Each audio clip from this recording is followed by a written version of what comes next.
Yeah, it's got to hop back in. So chat is going to see us shortly. I think Sports.Gaming sabotaged the stream. That's what I'm beginning to think. Yeah, I think so too. Wasn't here, is busy doing doctor stuff, and probably ate like a steak and seafood thing yesterday. And it was probably delicious, and I'm super jealous. Probably enjoying a bunch of cream cheese and just mad that we were talking bad about it. So that's kind of relevant because Mr. Tiny Corn Dog is here. Good moron to you, Corn Dog. Good moron! And basically showed up and said, just got done baking cream cheese brownies. Corn Dog, is that absolutely true? Did you actually make yourself some brownies today? Wow.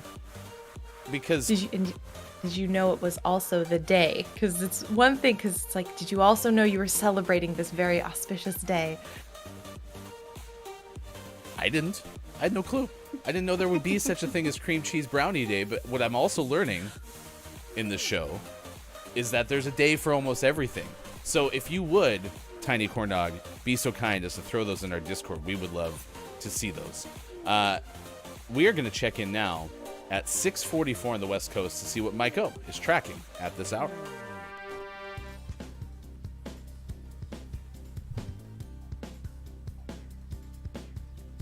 Ryan, Jenny, happy Thursday, good morning, and greetings, chat.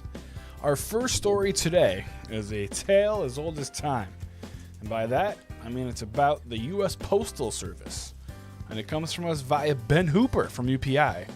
Ben writes, a New Jersey man said he was left perplexed when a pair of letters arrived at his home that had been mailed to his address 75 years earlier. Gary Catton said the first letter that arrived at his Hackensack home was postmarked May 4th, 1946, and bore 2 1-cent stamps and a 6-cent stamp. Wow. 75 years ago, Catton recalled to WNYW-TV. Catton said the mystery deepened a few weeks later when a second letter arrived. He said both letters appear to be correspondence between a man and his New Jersey in-laws. The letter's author described a trip to California with his wife. Catton said he was unable to find any answers at his local post office, and a search of local property records to find the owner of his home in the 40s hit a dead end when it turned out some public records were destroyed by a fire several years ago. Catton said he is still hoping to find family members of the letter's author.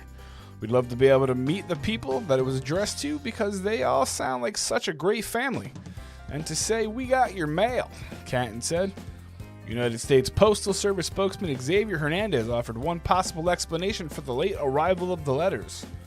What we typically find is that all mail pieces like these are found by someone and then deposited into one of our collection boxes, he said. Old letters and postcards can also be purchased at flea markets, antique shops, and even be purchased online. Then they are re-entered into the system. In most cases, these incidents do not involve mail that has been lost in the network and later found, Hernandez said. What do you know? The post office saying they didn't lose your mail. Well, that's crazy. Maybe it'll turn up in another 75 years. Back to you folks. Oh, the post office. Always causing problems for folks. That's Look, It's Mike O checking in at this hour. I don't recall ever having something that was lost for so long and then all of a sudden decided that it was going to be returned unexpectedly, like 75 years, for example. No. And honestly, like, I have such a bad memory, I would not even remember getting it. I would just be like, what is this? Where did it come from? I have no clue. But listen, I can imagine that happens, right? I mean, something gets put into a corner or, got delivered to place A, place B, and I'm sure it happens more than I would think, but... Really should, my partner Sam, he used to work at the post office, so I should ask and see if there's any statistics he knows on that kind of rate of things getting lost and found again. That was Look, It's Mike O. Ben Hooper of UPI had that story. We'll check in with Mike later next hour as well. It's 6:47 West Coast time. Thanks for being with us, Gaming Morning Show. Our guest host today is Kim Chica from Twitch. Thank you so much for hanging out with us on this Thursday morning. We also are talking about brownies, of the cream cheese variety. Now, you had asked me about my definition of a sauce. Is that accurate? Yes, it's accurate. I asked about your definition. I still am debating whether or not I agree with the definition itself. I haven't had as much time to really think about it and mull it over, so I'll have to get back to you on that. For example, okay, this weekend is the Super Bowl. Okay, it's a big deal. Bengals, Rams. We'll talk about sports in like an hour from now. Okay, at Super Bowl parties, typically there is much food served. Okay, and many of those foods can often be in dip form because there are plenty of chips that are consumed, and chips are often scooped into something like a spinach dip or a queso or something like that. All of that stuff is basically a sauce. Sure. Yes. Hear me out. It is closer to being a liquid than it is a solid. Sauces are usually primarily liquids. And so when you're putting something that doesn't come organically to the chip, because the chip is what it is, a tortilla chip, a potato chip, and then you add something to it, that's kind of the premise of sauces. Sauces are added to the source material.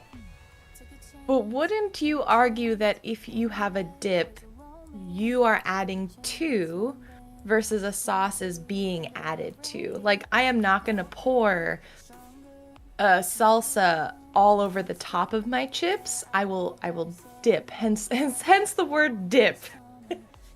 Which is why spaghetti sauce will be poured on top of the noodles. But this to ensure a good mixture.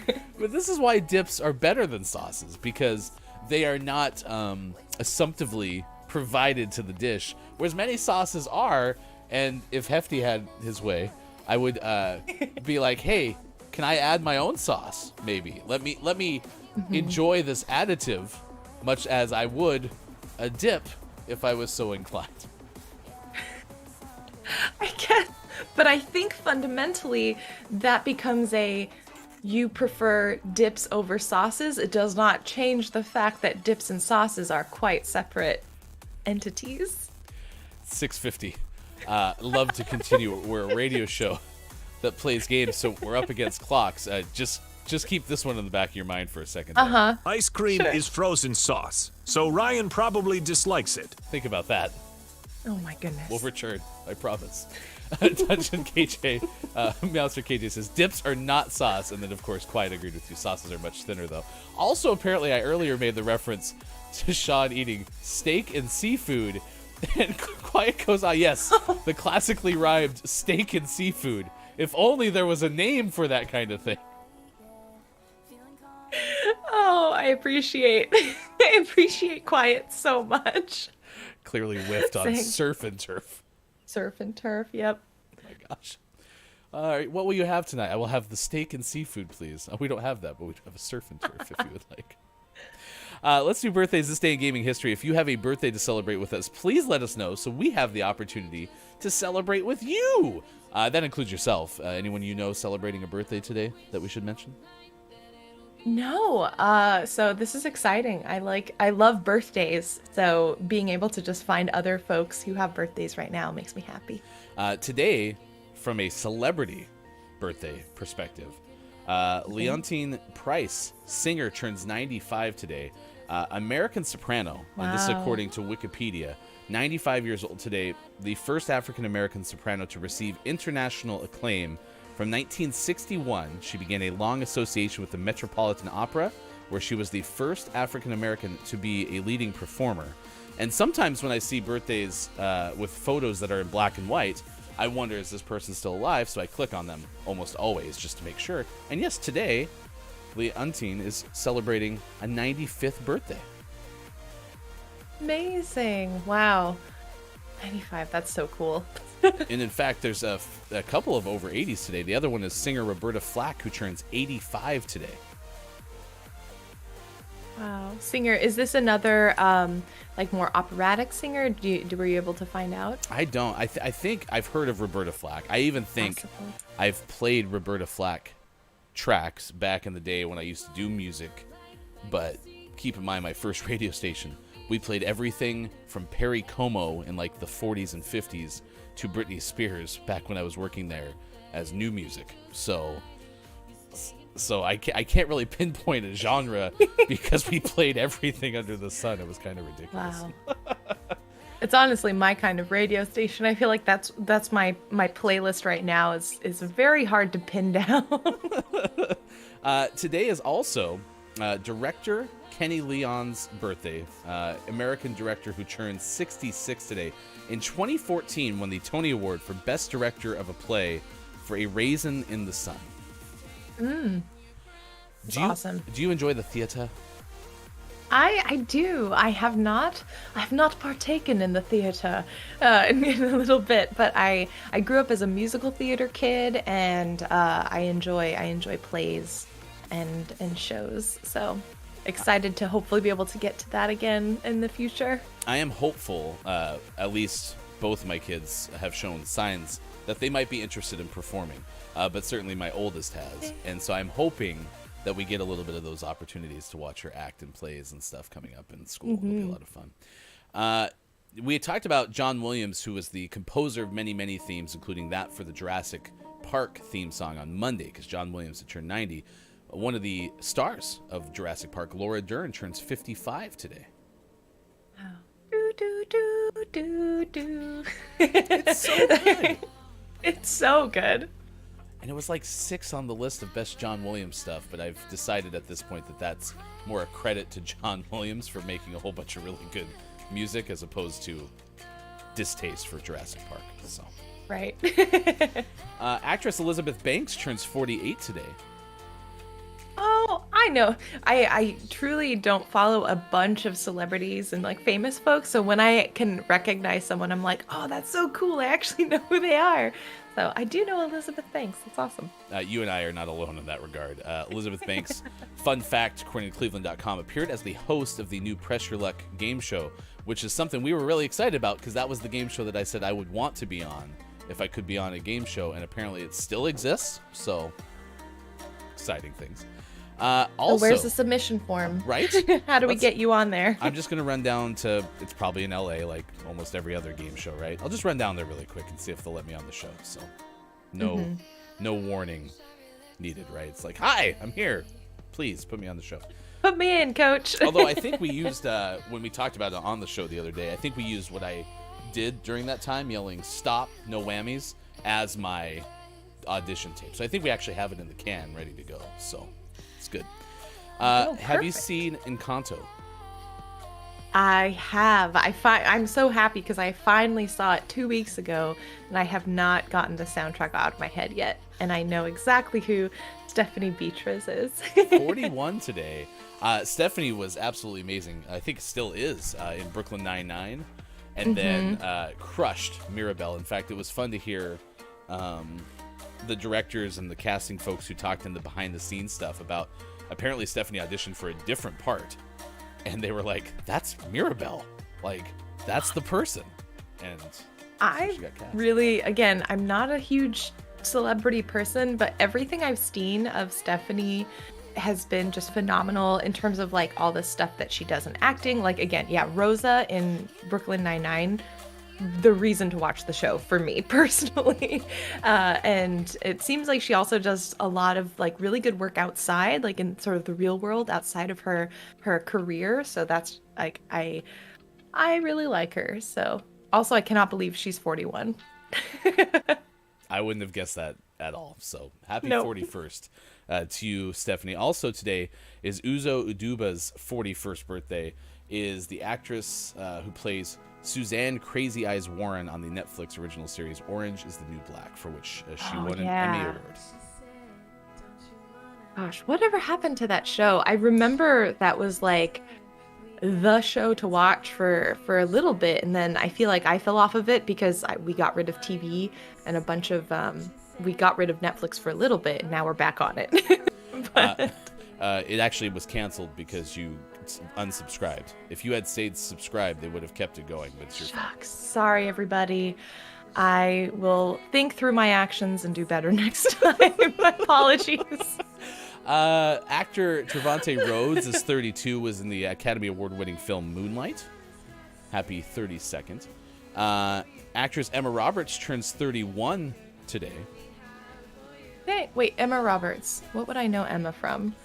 Was Emma name is- Sisterhood of the Traveling Pants? Or am I making that up? Because Possibly. Emma was recently in the news because in the HBO documentary about Harry Potter, they did like a 20th anniversary something or whatnot. Emma Roberts had a kid, like a childhood picture that was used for Emma Watson. And through all the editing process, nobody caught it. So Oh no! so that was the recent news with Emma. Apparently, our hashtag where's Emma Roberts from expert is apparently from Scream Queens and the season of American Horror Story. So Okay, that's where I remember. Thank you, Quiet. Yeah, American Horror Story.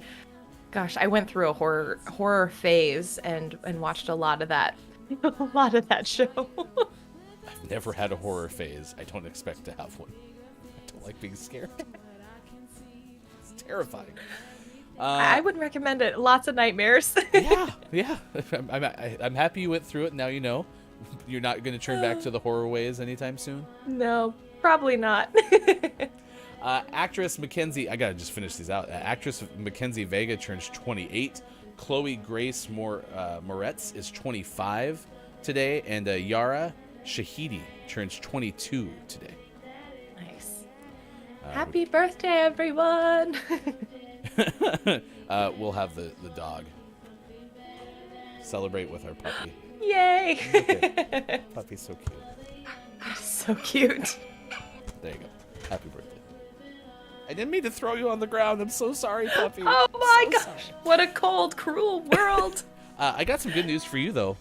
It is this day in gaming history. We have two from before 1995, and sometimes it seemed like many of the days from before 1995 involved lawsuits. So you get to fill in for Sean and play our favorite game, Lawsuit or Not Lawsuit. We'll start with the year 1988. Kim Chica, a lawsuit or not a lawsuit?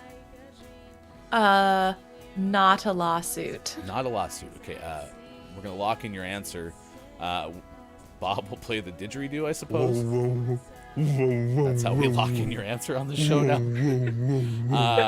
In Japan, Enix releases the Dragon Quest III video game for the Famicom. So I'm so sorry, but or I don't even remember what you said. Did you say it was a lawsuit or not a lawsuit? I said no lawsuit. Yeah, I was so hoping. Correct. It was not a lawsuit. You were absolutely correct. How about in 1994? 1994. Just cause I want to switch it up. Let's say lawsuit. Oh, and if you meant color. Whoa, Bob, we're not talking to you right now, okay? Chill out, buddy. You said lawsuit. 1994, Nintendo Yes. announces it will not release a CD-based video game system, but will continue to use cartridges for its next generation system. Incorrect. I'm so sorry, you were incorrect. Shucks. This was a big day. 1997. So this game is, 25 years old today? Nintendo released Mario Kart 64 for the Nintendo 64. Oh, what an icon. I love that game so much. You said you just recently started playing Mario Kart 8, right? Yep. Finally got into it, and my goodness, I forgot how fun Mario Kart games were. Yeah, I love the original Mario Kart. I never had a 64, so I never played the 64 version of it. But I know that game has been referenced by many folks I've met over the 18 months or so we've been doing the show who are streamers and said, yeah, got into video games because of Mario Kart. So there you go. Legacy game.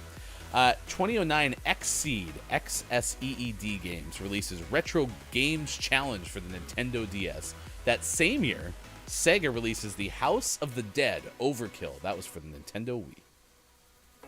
Dang, House of the Dead. I remember playing that in arcades. That was a fun arcade game to play. Was that one of the ones that had like the handheld weapons? Yeah, you had like the guns that you could use and shoot, and it felt like you were really in the action. And yeah, I remember loving that as a kid. I spent a lot of quarters on Area 51. Whole bunch of quarters in the arcades for that. So. Next hour, given today, is National Cream Cheese Brownie Day of all the days of days. We are going to tell you the top 10 brownie recipes from Taste of Home .com. So we'll have that list for you. We will also have sports. And finally, after an hour of ado, I always say without further ado, so I guess we had ado, we will have the debut of Kim Chica Plays Rocket League. I'm so nervous and excited, and I'm ready for sports. It's all coming up next hour. Thank you for being with us. That is Kim Chica, our guest host for the day. I am Hefty Goof, and this is Gaming Morning Show for Thursday, February 10th, 2022. We'll have you back in just a little bit on Facebook Gaming, Twitch, YouTube, Twitter, GamingMorningShow.tv.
I'm Bob from Gaming Morning Show.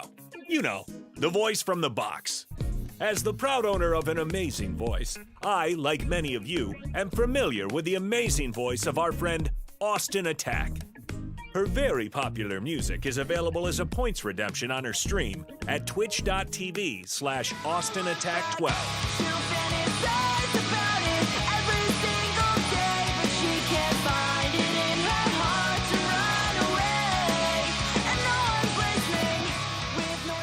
However, it is Austin's sound effects that are the real hidden gem. So today, we are offering you the greatest sound effects ever created by Austin Attack. Previously, these individual sound effects were only available for easy in-home playback by searching hours of VODs. But now, thanks to GMS, you can listen to these one-of-a-kind sound effects with our special edition 16 CD, 35 cassette tape, 1 Laserdisc set. For the first time, you can own Austin saying, "Beach." Beach. Plus, who can forget Austin makes a car What noise? sound do cars make? Vroom, vroom. Or that time that Austin tried to make the noise a dodgeball makes. And then like a ball, like, like. No. I was trying to make like a dodgeball sound. And if you order now, we'll include the best of Grimm sound effects at no additional charge. Oh yeah. Hi, Grimm! Get the best of Austin Attack's special effects collection by sharing random cat pictures in our Discord. Please keep in mind this collection is fictitious, and you'll never actually receive anything, except our love. And isn't that better anyway? Order your collection. Austin Attack. Songs for the beach. Beach. By calling 555, put it on a pancake, or visit our website, GamingMorningShow.tv.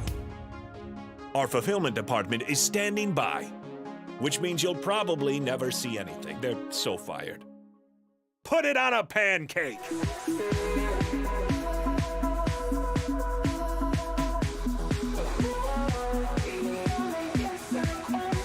Coming up on Gaming Morning Show, List of the Day, and Sports. Find GMS on Facebook Gaming, Twitch, YouTube, and GamingMorningShow.tv. And coming soon from GMS, GMS plays Fudge Village. And the Superphonic Memorial Super Gig, a Shonsert, starring Sports.Gaming. Follow GMS on Twitter and Discord for more details. Time for hour number 2, right now. Morning, gamer. It's Gaming Morning Show, and it is Thursday, February 10th, 2022.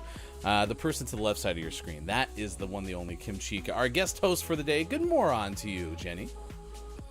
Fun. Super excited. Love being here. Thank you for having me.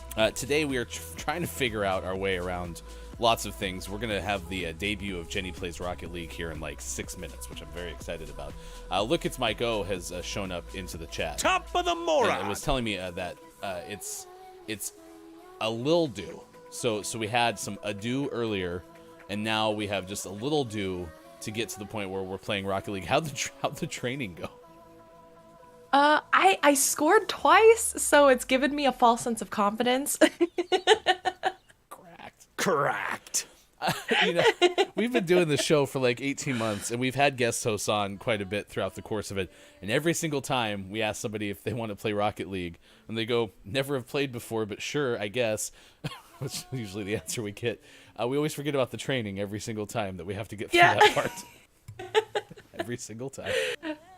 Yeah, I was honestly shocked that I scored at all. But yeah, it was 1-1, and we went into overtime, and I hit the final game winning score. So very proud of myself. You are one of life's winners. Wow, thanks, Bob. Bob's proud of you. Be happy about that. You're welcome. All right, we have Lady K in the chat this morning. Lady K brings us the following. Because it's dessert related, keep in mind it is National Cream Cheese Brownie Day.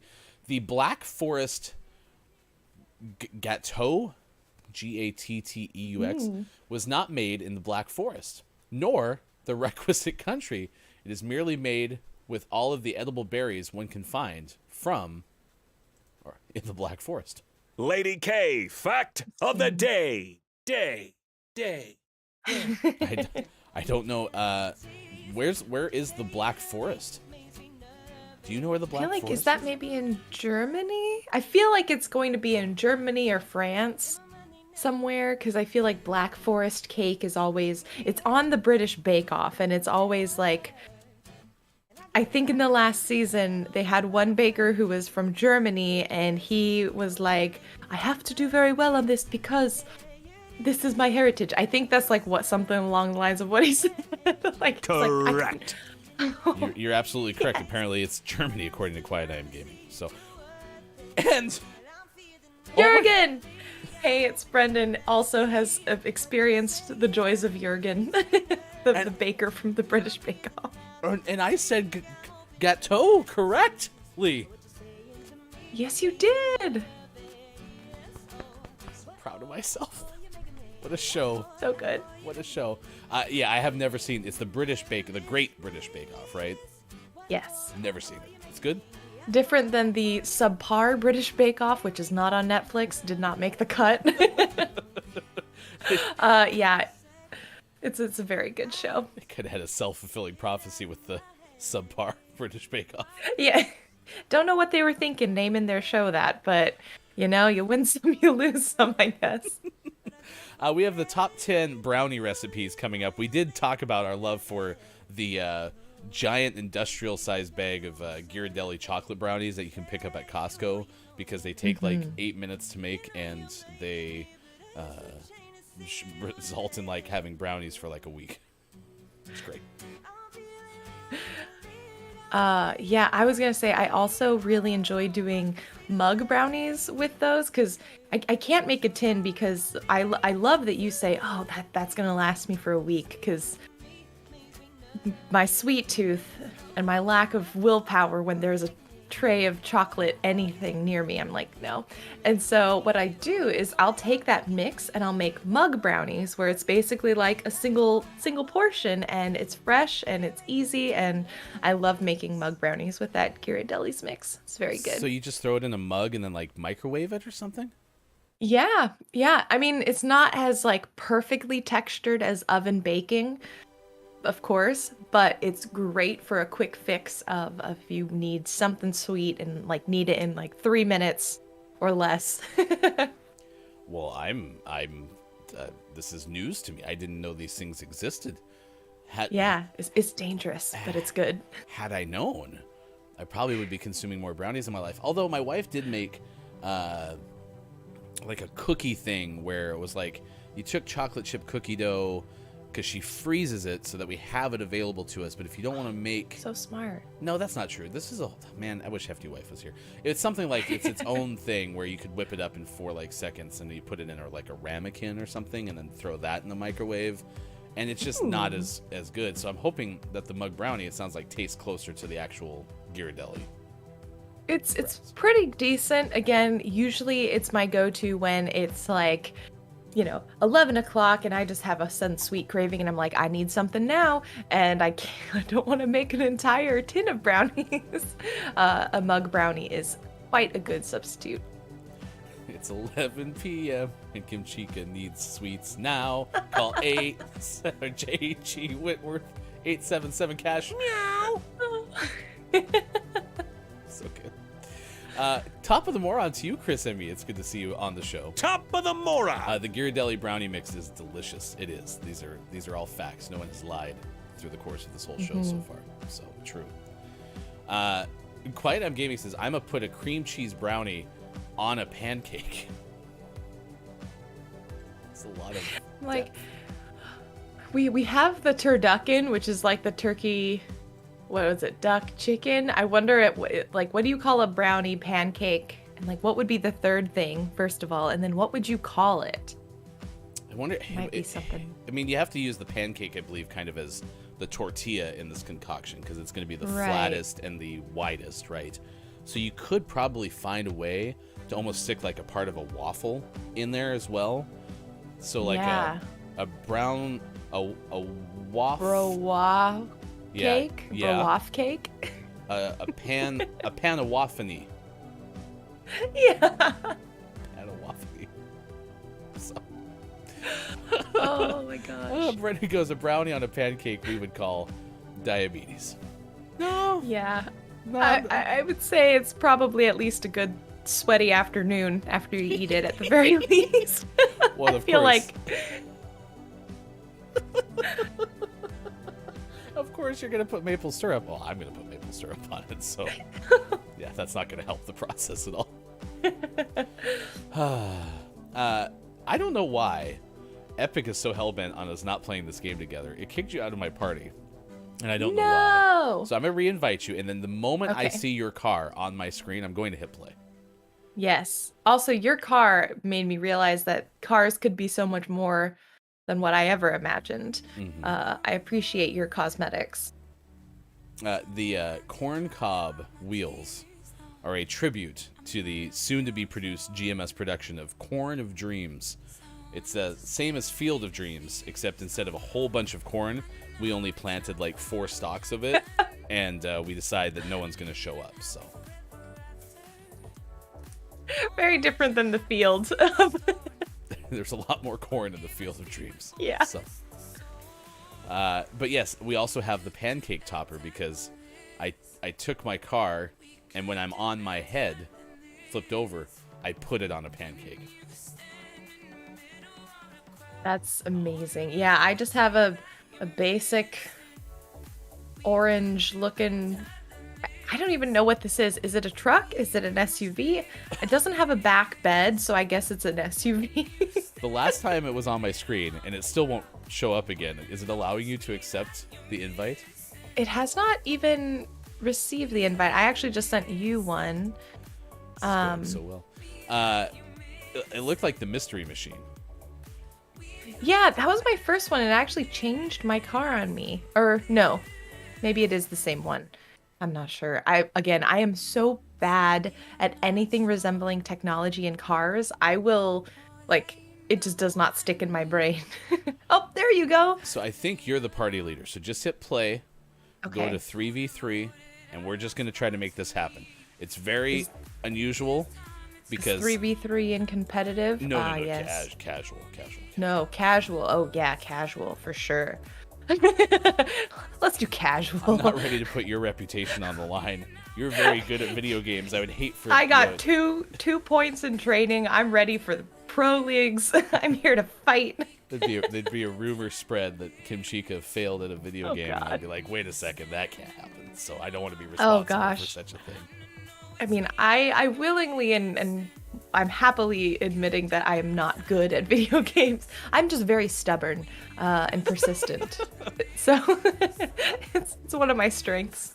All right, well, we're searching for a match. This will be the debut of Kim Chica playing Rocket League. Coming up, we'll have the brownies list. Chris M.E. says, wait, I've never ever seen a cream cheese brownie. Man, it sounds like this is a very common issue. We all really don't enjoy a lot of cream cheese brownies, apparently.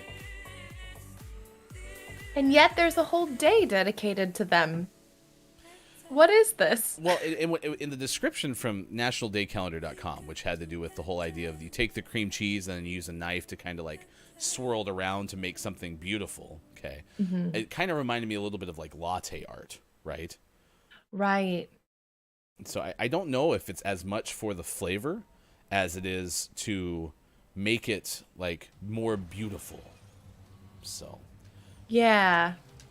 I'm trying to think because I feel like I have eaten at some point a cream cheese brownie, but I don't know if I was ever like truly impressed. Oh my gosh, everyone's moving way faster than tutorials. Oh my gosh. Wow. Now keep in mind, with Gaming Morning Show, we are a morning radio show that plays games, but the quality of gameplay does not matter. So there is no expectations. So just remember that as you go along. I remember and I hear that. I also am competitive. And my biggest one of my biggest sub goals of this particular game is going to be try to keep the camera on you as well, because we want to be able to see your adventure. Honestly, me figuring out camera on this game is... Oh, Where am I? are you doing mouse Okay. and keyboard, or are you doing controller? I am doing controller. The game told me when I booted it up, it said optimal with controller. So I decided to listen listen to the advice of the game. So there is Oh God. An adamant tone from chat when I first started playing this game that ball cam is a must, and on my PlayStation controller that is Ball the cam. triangle. And what it'll do is it'll make it so that the ball never leaves your sight. Oh my gosh, that helps so much. Thank you to everyone who suggested ball cam. It has changed. It's the only reason I didn't score last time is because I didn't have it on. That's all I'll say. Didn't score more, correct. Exactly. Chris M.E. is asking, is it cream cheese frosting on a brownie? And in this instance, it doesn't sound like it's the case. It sounds like it's designed to be like part of the brownie base, and then it gives it kind of like a, I don't know, like a cream cheese filling almost, more than icing. So I don't think, I don't know. Again, my dislike for cream cheese is probably skewing my perspective, but I think I'd rather have almost cream cheese icing on a brownie as opposed to having the swirly part in there. You can drive up the walls? Oh yeah. Yeah. That was cool. Sorry. No, you're fine. You're waxing poetic on cream cheese, and I'm just like, cars go vroom. What? Well, I saw you take up off onto the ceiling, and so I was like, "Where's Jenny going?" But There we go. yeah, yes, that's part of this. Is a No. Oh, three-dimensional arena. So there's Oh my a goodness. Z-axis, I guess. So, all right, I'm gonna center this for you. So just gently put this in the net. Oh God. So Can close. you jump in a car? Can cars do little hops, or only boosts? Oh, you haven't been jumping. You blew them up. Is that good Yeah, it's or bad? I mean, they have to go Or take a poor little bit of a timeout. sportsmanship? A poor sportsmanship. And did I just do a bad sports? Oh God. I mean, that person's uninstalling the game now, so you ruined Yeah, their I experience, probably but- ruined their whole day. They've decided to quit Rocket League. All right, there you go. Kim Chica up the right side, pushes it to the boards, waiting for a Just- center.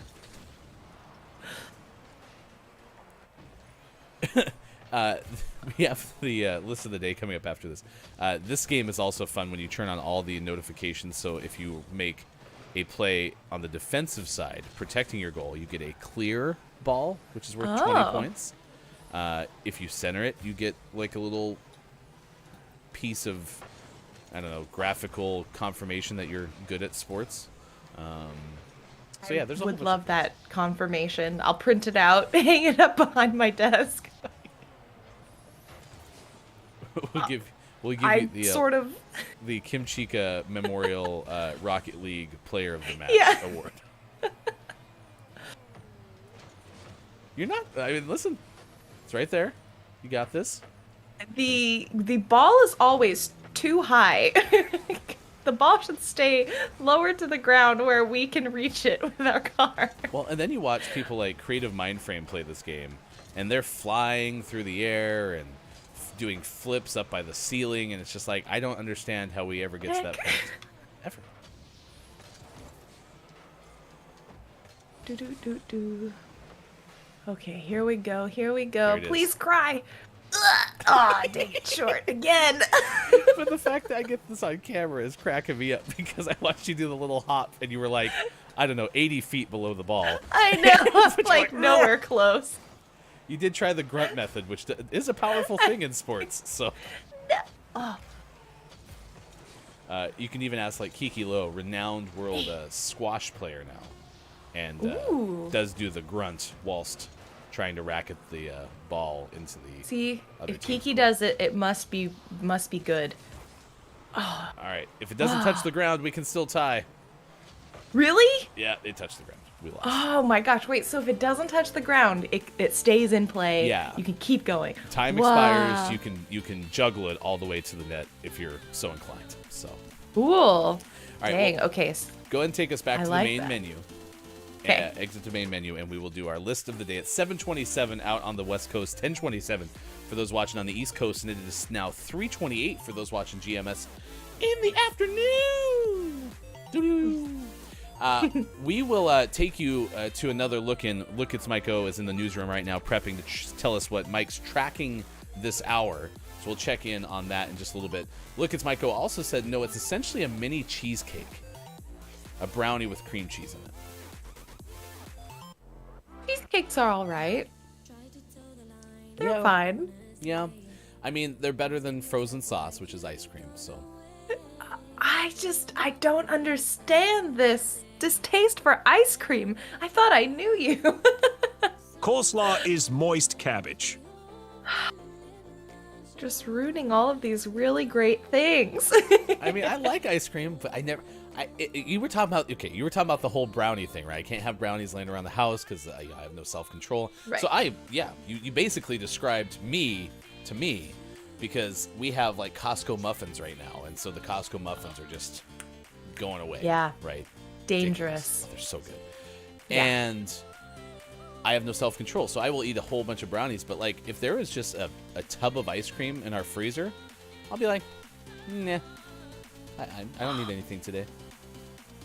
See, I think if I had to rank what I could resist, the siren call of brownies, I could resist. Ice cream is like super strength.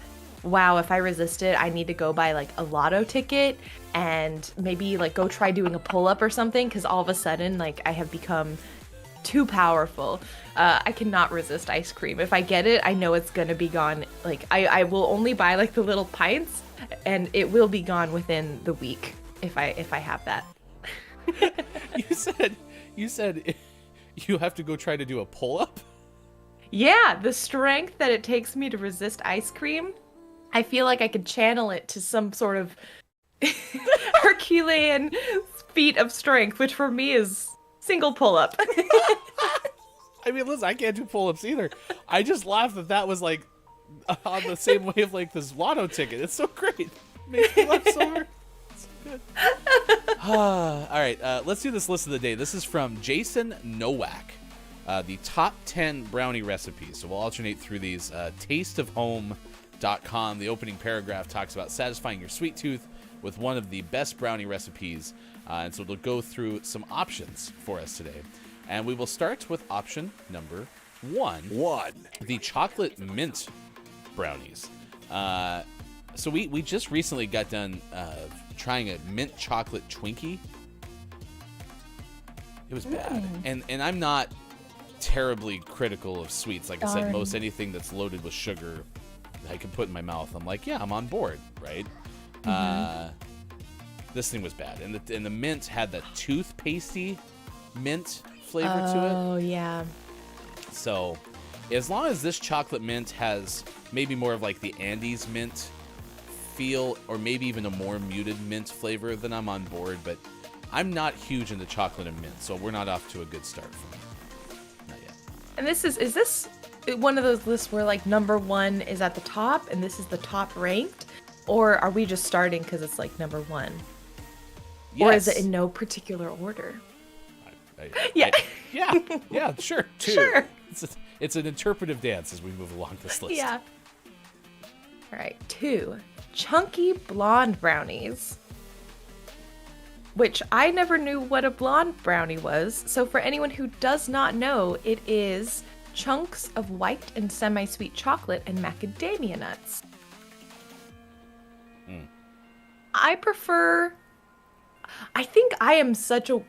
I realize now, I think I'm a brownie traditionalist. I don't like lots of stuff with my brownie. I think I like it to have cake-like texture. I want to bite into it without worrying about nuts, anything else. I don't know what else. But I think I want it to be like a little cake. Yes. Speak truths. 3. You were spot on, and as we've described lots, pretty much every kind of nut ruins baked goods, especially when you start throwing walnuts in places they shouldn't go. It's just ridiculous. So, number 3 is layered chocolate marshmallow peanut butter brownie. So I was really excited because I thought these were what I think we used to call in Montana scotcheroos or something like that, but it was like a peanut butter brownie that had like a chocolate top on it, and that's kind of what these look like. But honestly, I think these kind of look better. I am pretty happy with marshmallows. Like right now I found these like s'more snacks. Also at Costco. I've been spending way too much time getting stuff from Costco. It's just dawning on me in this moment. Get that executive membership and get the, the 3% back. I used to work at Costco, so Are you upselling me right now? I am. It's embedded in my soul. Had to do it for too many years. But yeah, marshmallow I'm a big fan of. I don't really need it to be with peanut butter, but it's available, I suppose. So, this is the best one I've seen on the list so far. 4, Agreed. 4. Cream cheese swirl brownies. There they are! There they are. Give me peanut butter over cream cheese. I think yours was much better than cream cheese. It looks cool. I think that's the But I don't think only value add is the fact that Yeah. it looks cool. Yep. 5, That's about it. The next one's peppermint brownies. Okay. I mean, listen, I know that peppermint is not mint and mint is not peppermint, but they are at least cousins, right? Right. Yeah, I don't know. This reminds me a little bit of peppermint bark, so maybe in a specific situation I'm on board. But again, like for me, the deeper the chocolate flavor, the better the brownie. So yeah, I'm not on board yet. 6, 6. Candy bar brownies. They didn't specify what candy bars. So take your pick, everybody. Are we throwing Reese's sticks into these and calling it a day? Like, how do we decide? Like Snickers, fast breaks. Heath. Want a Heath Heath bar bar. brownie? It's a deep cut. 7, Okay, so I will admit, and we talked about this the other day on a Kage Boys stream, because we got into how how like Kage doesn't really particularly love peanut butter things, right? Which is fine. Like as a person who has outlandish takes, like ice cream is frozen sauce, for example, I appreciate that. So not everyone has to love peanut butter. Even Sean despises all kinds of peanut butter, right? It's fine. I'm okay with that.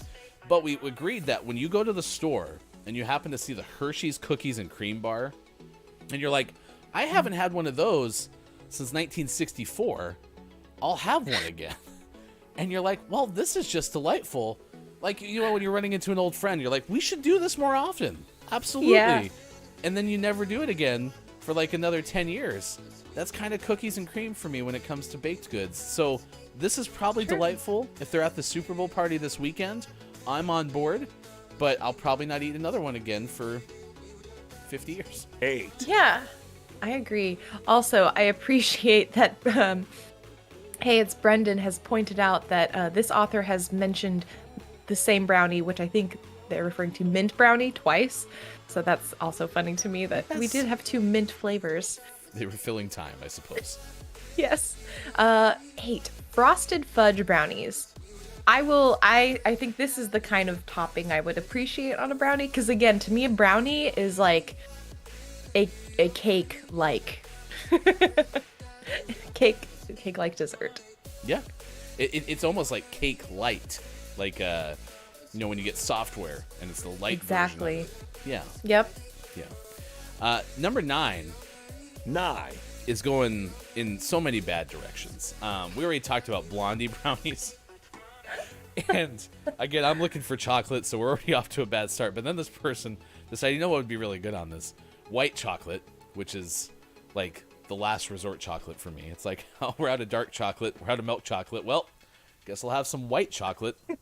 I even think like I matriculate toward like fruit flavored chocolate first. Like, oh, there's some raspberry chocolate? Sure, I'm on board. And then they added cranberries to it, which, by the way, I enjoy a good cranberry. That's fine. The band was good, too. So, nothing wrong with cranberries. I just don't want a white chocolate cranberry blondie. Pass. 1, 0, 1-0. Bobcat, Coffee Bobcat, and say 10. cream brownies. Which it's a rich cake-like brownie with a creamy, coffee-enhanced filling and chocolate glaze. It looks pretty good.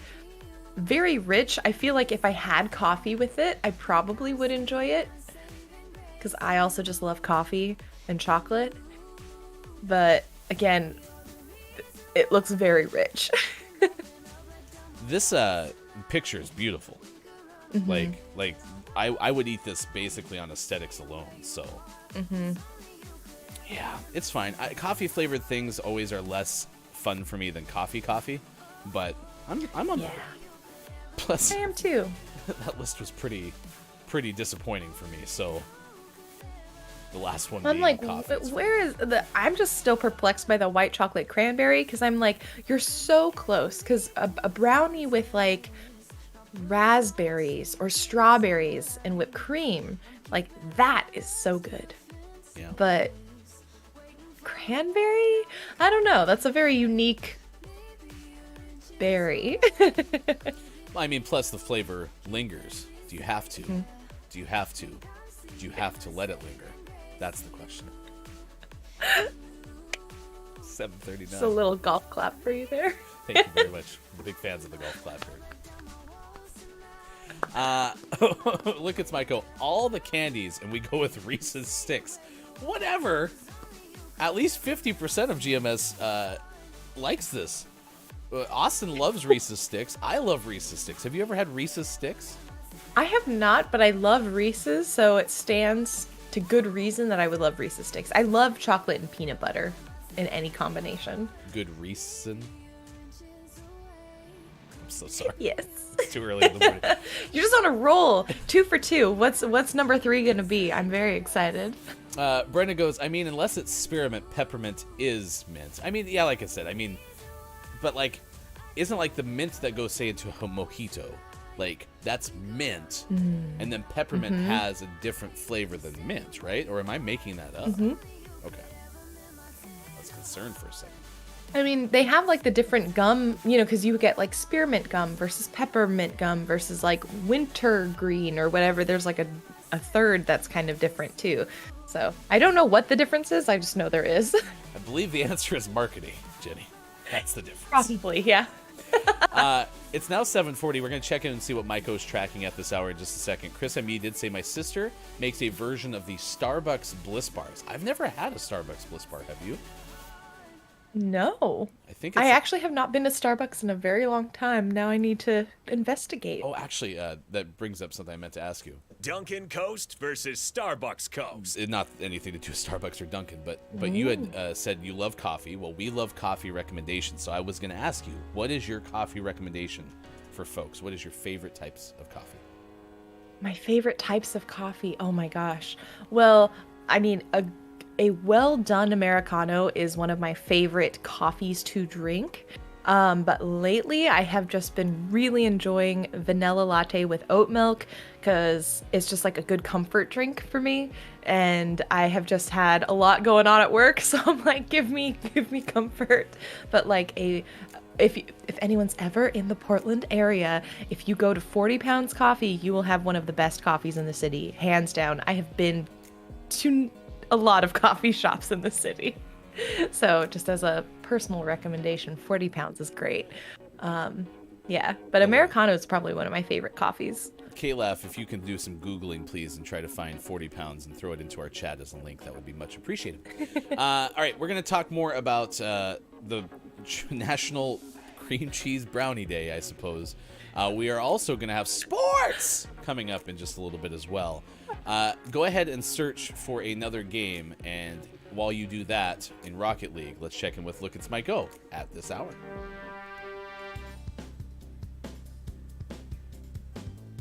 Ryan, Jenny, I don't know about you, but one of my favorite parts of the Super Bowl is getting to eat all those yummy snacks. Buffalo chicken dip, mozzarella sticks, they're so great. And now you might be able to make some money on your post-Super Bowl exiting session. Because Joshua Espinoza from Complex tells us on Wednesday the bidet attachment company Tushy took to social media to announce Super Bowel Monday, an online contest in which participants are asked to submit photos of their post-Super Bowl game poop. We're serious. You could win $10K if you send us your post-big game poop and tell us what the food used to be. It'd be more fun if they had to guess. Tushy will accept entries from 3:30 p.m. Pacific Time on February the 13th to 11:59 Pacific Time on February the 14th. To enter, social media users must either post or DM their poop photos on either Twitter or Instagram. Yeah. Participants are required to follow Hello Tushy on both platforms and must tag the company's account and include the hashtag Tushy Super Bowel. Those who post their poop photos rather than DM them must also have public profiles. The grand prize winner will receive $10,000, as well as a Tushy Classic bidet. The winner will be announced no earlier than February 22nd. Only those 18 and older are eligible for the prize, and of course, the contest announcement received mixed reactions, with some social media users expressing disgust, while others chose to join in on the joke. That's right. If you think that your exiting session is better than other folks, go ahead and tag Tushy. Let them know. Sorry, Hofbrew. Back to you. Wow. Super Bowel Sunday. You're encouraged to show pictures of your exiting on the internet. Just no money in the world, honestly, would be enough to pay me to manage that social media account. Oh my gosh. I feel whoever their community manager, their community director, their social media manager, I'm so sorry. So I hope you're getting massive bonus. I hadn't considered that, because the ideation brain of mine was like, this is a pretty good promotion for the brand, right? It's a bidet company, like that makes all the sense in the world. But I hadn't considered the person who's going to actually have to sort through all the photos. Yeah, that's just nightmarish. Oh, oof. Yeah. I like how Mike suggested it would have been more fun had they had to guess what the food was. Oh, no. So gross. Oh no, I did see hey, it's Brendan, wonder about any Portland donut shop recommendations. Oh, did you do it? You did it! And you have your first assist in a live game. Yes! Do. Heck yeah! Congratulations. What a good team. Correct. Okay, I think I see the appeal. What is your this. donut recommendation?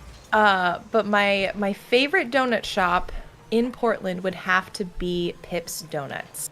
The donuts are bite-sized and made fresh. So when you order your donuts, they always come like piping hot and just perfect in every way. And it's like, they've got some good classic flavors. They've got a Nutella. They've got, it's just amazing. Where am I? I don't know what I'm doing. I'm on the walls. I'm Spider-Man. Okay. Here. I don't know what I am. I'm Spider-Man. I hope that someday, especially because Epic has had such a good relationship, I imagine, with Marvel because of all the stuff that they do in Fortnite. Yeah. I imagine that someday there will be a Superman car skin. And if that is the case, may you still have this game downloaded on your hard drive too. Yes. Oh. Spider car. Yeah. So good. You know what's funny is I actually don't love when baked goods are warm. Like this happens often in my in-laws world, where it's like, oh, if you like whatever that is, you should try it warmed up in the microwave for 10 seconds. And most often than not, I'm like, oh, that's not a requirement. And that includes donuts. But that doesn't mean by any means that I dislike them if they're warm. So I'm going to try this place out. Pips, P-I-P-P-S, is that correct? P-I-P-S. I also really love... No! I love the fact that they do a lot of really great community work. They're really, really great to their employees. Like, they pay them living wage, give them lots of paid time off. Like, just a really good group of people, too. And so it's nice because people... it's nice to see, like, folks doing good work in the community as well as just making, like, awesome donuts. They have really amazing chai there, too. And if you go, I highly recommend... I think it's called the Japanese Garden. It's like a matcha milk tea kind of thing. Oh, it's just really, really good. Quiet got really excited for you because apparently there might be a Spider-Man one. Now there's Batmobile, which that would be Batman. Sorry, that's my Batman voice. That was so good. Could you do it one more time, please? I have a mask somewhere, a Batman mask. I'm going to pretend I'm listening by leaning into my microphone, which is how audio works. Do it again.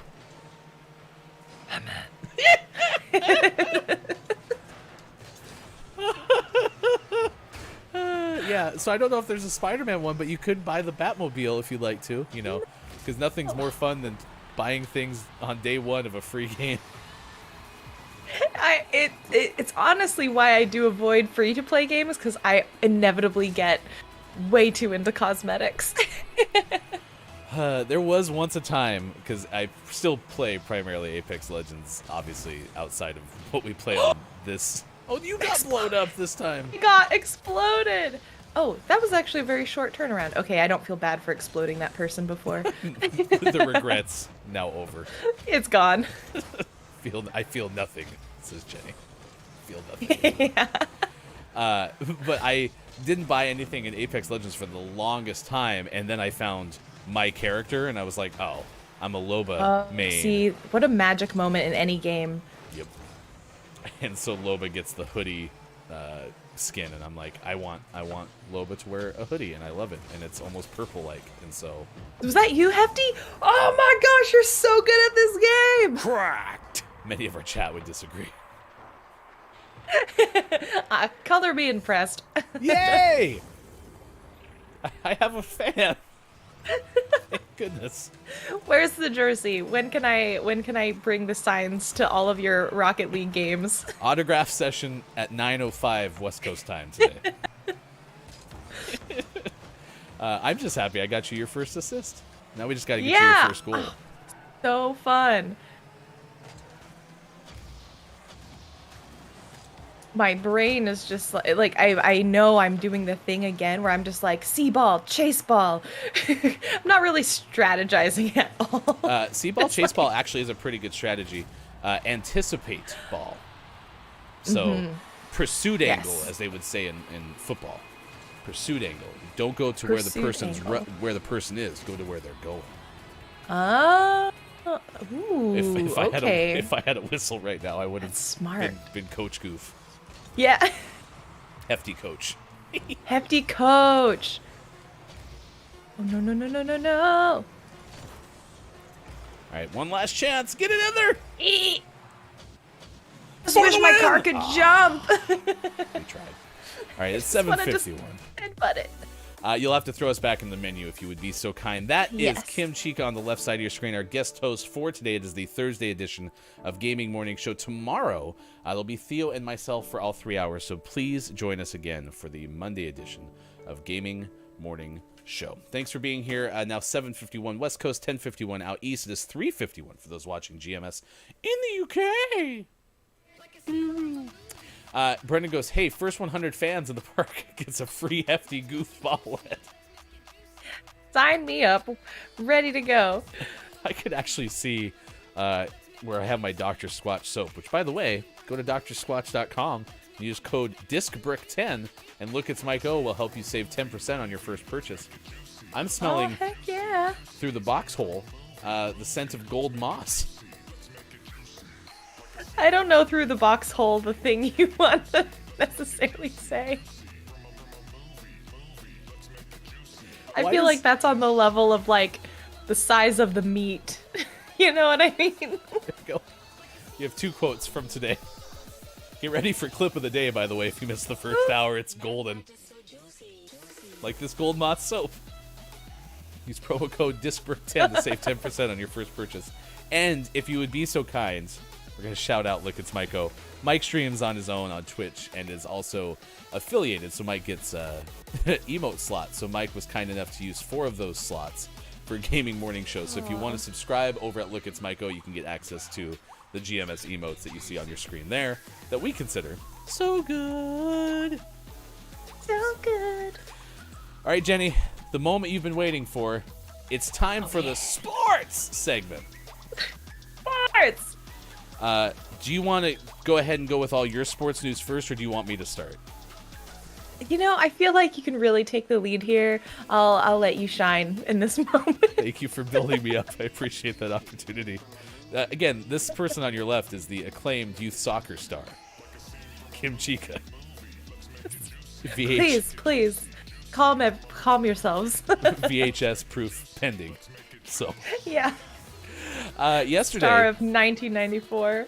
your Portland Trailblazers acquired injured veteran forward Joe Ingles from the Utah Jazz, part of a 3-team trade. Blazers also got Elijah Hughes and a second-round pick from the Jazz. The Jazz received Nikhil Alexander-Walker from the Blazers and Juancho Hernan Gomez from the Spurs. The Portland Trailblazers also sent Tomas Satoransky to San Antonio, who also got a 2027. We're trading draft picks 5 years into the future. Holy cow. Anyway, first reported by ESPN. And then, for what it's worth, your Portland Trailblazers had a heck of a comeback to defeat your Los Angeles Lakers in a game at the Moda Center. Final was 107-105, so Portland gets the better of the Lakers. I did actually know the sports news of us winning the game yesterday, because the one connection I have to sports is I used to dance, and so I never did like the Blazers like dance crew or anything like that, but I have a lot of friends who are currently on the dance team for the Blazers, and so I saw in all of their stories that they were very happy that we've won. So that is my one connection. That's all you need to know. You can listen to Gaming Morning Show and hear how your Portland Trailblazers are doing, or of course Jenny, you can find out from the Blazers dancers. I was at a Winterhawks game. Have you ever gone to the Winterhawks, the hockey team? I have, actually. It was many years ago. But I did go to a hockey game once. I really enjoyed it, even though, again, I only know hockey puck goes into the net. That's the side we want. And, like, ram the ones we don't like into the wall. That's all I understood. I had a great time. That's pretty much Hockey 101 that you just described. Yeah. So it would be super fun. And this open invitation, we can maybe make a hefty goof sports.gaming field trip to Moda Center to watch hockey. But you, Josh, anyone else who actually lives in Portland, plus anyone who wants to try to get to the Pacific Northwest sometime, we go to some hockey games. I was really surprised. We went to one a couple weeks ago, and it was in the Coliseum, which is the old building. The Blazers now play in the Moda Center. It's a newer building. The Coliseum is still there where they used to play in the early 90s. And there were so many Winterhawks dancers compared to the amount of people that were in that building. Like, I was surprised that there's like probably 10 on each side of the arena for a Winterhawks games. Like, that's almost as many as the Blazers have. I was just surprised for junior hockey versus, an NBA team. So I don't know. Do you know any of the Winterhawks dancers? I know a couple of them. Yeah, I didn't realize their team was that big this year, because historically it has not been super large. So yeah. Anyway, congratulations to the Blazers. 107-105. Meanwhile, your Calgary Flames, a 6-0 shutout win over the Vegas Golden Knights yesterday. So how about that? That's awesome. To your point, the Calgary Flames put the puck into the other team's net 6 different times, and that was hockey 1. Nice. So, solidifies my understanding of the game. your Seattle Kraken, though, lost 5-2 against Arizona. So sad. We would normally have an Olympic update, but Sean isn't here, so I can tell you, according to the Associated Press, Nathan Chen completed 4-year journey toward an elusive Olympic gold medal on Thursday, following his record short program at the Beijing Games with a near-perfect free skate that earned him a standing ovation from supporters inside the stadium. The 22-year-old landed all 5 of his quads during his Rocket Man program, set to a soaring film score by Elton John, and finished with 332.6 points, just 3 off his own world record.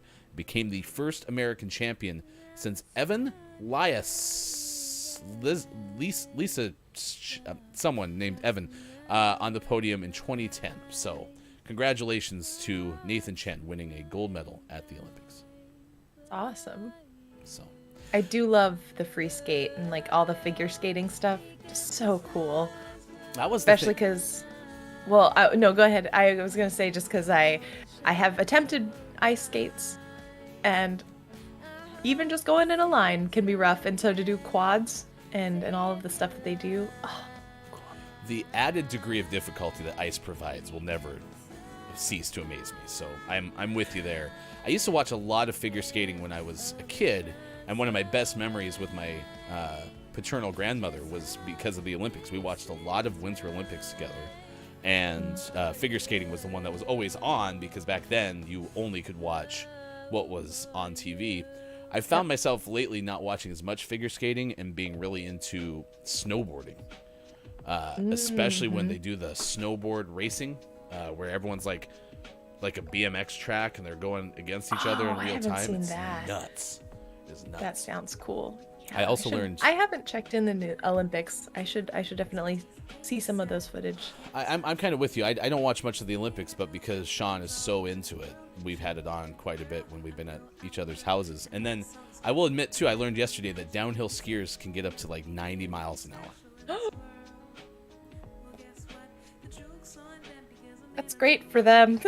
We had to describe it to our children because they said, that's so fast. I bet cars don't even go that fast. I'm like, cars can, but you have to keep in mind, when we're on the freeway in Oregon, we're driving 72 miles an hour. Those people are going almost 20 miles an hour faster than we are on the freeway in a car. Dang. We have airbags. Yeah. Stuff. So I know, and I'm like, what? They don't even wear anything. They just have their like little the ski skin tight outfit and a helmet. yes.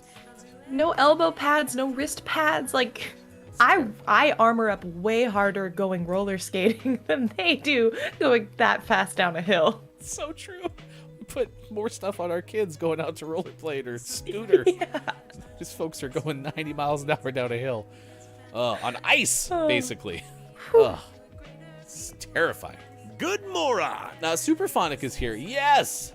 And was I right to see if we have all the Switch Online subscriptions, then it's free? This is going back to the probably thing that Super said earlier, which was, hope we're all doing well and just excited for Mario Strikers is me. Do we know anything about Mario Strikers? Yeah, Mario Strikers. That was one of the announced titles coming to Nintendo Switch yesterday during the Direct. I'm excited because I don't think I've played because Mario Strikers is a Mario soccer game. I don't think I've played that since the Wii, maybe? GameCube? Like, it's been a long time, so I'm pretty excited for that one. Mario Sports! Yeah, that is the one time I will find sports exciting. I'm like, Mario Tennis. I think Mario I saw that there's going to be like a Strikers. Wii Sports revival too, that'll be for the Switch. Yeah, they're calling it Switch Sports, which honestly feels a little weird to say to me because Wii Sports is so embedded in my brains. But yeah, I'm excited to see especially just to be able to throw the controller at the TV on accident as I'm bowling again, just the joys. Oh, the little Of that. things. Yeah. I hope it has as banger of a theme song as Wii Sports did. So Gosh, the Wii just in general had an incredible soundtrack for all of its games, and the menu screens, like the boop boop boop boop boop boop boop boop, like all of that is so good. Oh, yes, it's you can't help it either. You're all messing around in the menu, and then I always catch myself being like, doom doom doom. Yes! Wait. You just start humming along. It's great. it's perfect. Well, actually, a low-key solid sports segment. You had the contribution with the Trailblazers and real sports, but then we obviously got to talk about video game sports. I give it a 10 out of 10 for you. Nice work. Yes. Oh my gosh, I'm proud. This was the one thing I was nervous about. And we have one more hour to go, and it's very exciting. We will actually recap the Gaming Morning Show Morning Gaming News in the 8 o'clock hour, so stick around for that. We'll learn more about what Jenny is working on twitch.tv/KimChica. We'll also have takeaways that were pretty okay and clip of the day, And then we'll play community games in a little bit as well. If you have someone that we should be rating at the end of the show too, Jenny, please let us know. So that's all coming up at the 8 o'clock hour, which is on its way next. Facebook Gaming, Twitch, YouTube, Twitter, and at GamingMorningShow.tv. Thanks for being with us. It's Thursday.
All right, let's gather round to read the Moose Book. There was a mooster in Worcester. There's a moose loose about the hoose. Shake it loose in your hoose, that moose. I would call it a truce with the moose, maybe spruce up the hoose. Dr. Seuss writing about the hoose in which the moose shook loose an overused spruce. The moose that encountered a truck's caboose is the moose named Bruce.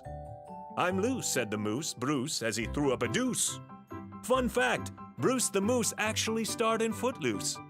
Snitches get stitches like mooses get looses. obtuse rubber goose, green moose, guava juices. Goose and moose called a truce over being loose around Bruce. A moose nuisance is a moosance. You better write about the moose, no excuse. You're welcome.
That's it? This.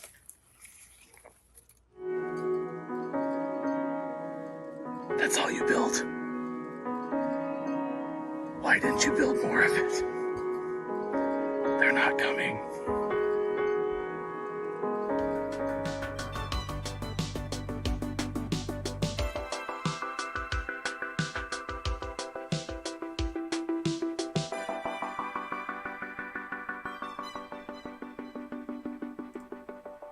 Coming up on Gaming Morning Show, community games, and GMS Morning Gaming Renews.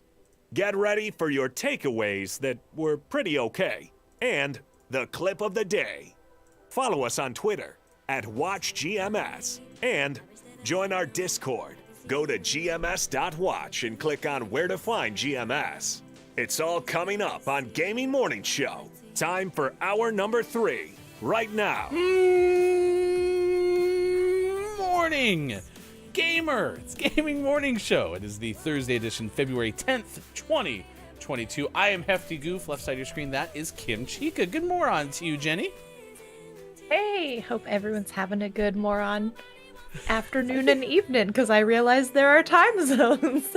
Span all over the place. It's 4:11 for those watching in the UK. It's been a fun show so far. I am so grateful that you agreed to spend your Thursday with us. Thank you so much for doing that. I know you've had a lot going on in the work world, but I am curious, when is the next time that we can catch a Kim Chica stream, or at least approximately, and what can we expect when we have a chance to go over to twitch.tv/KimChica?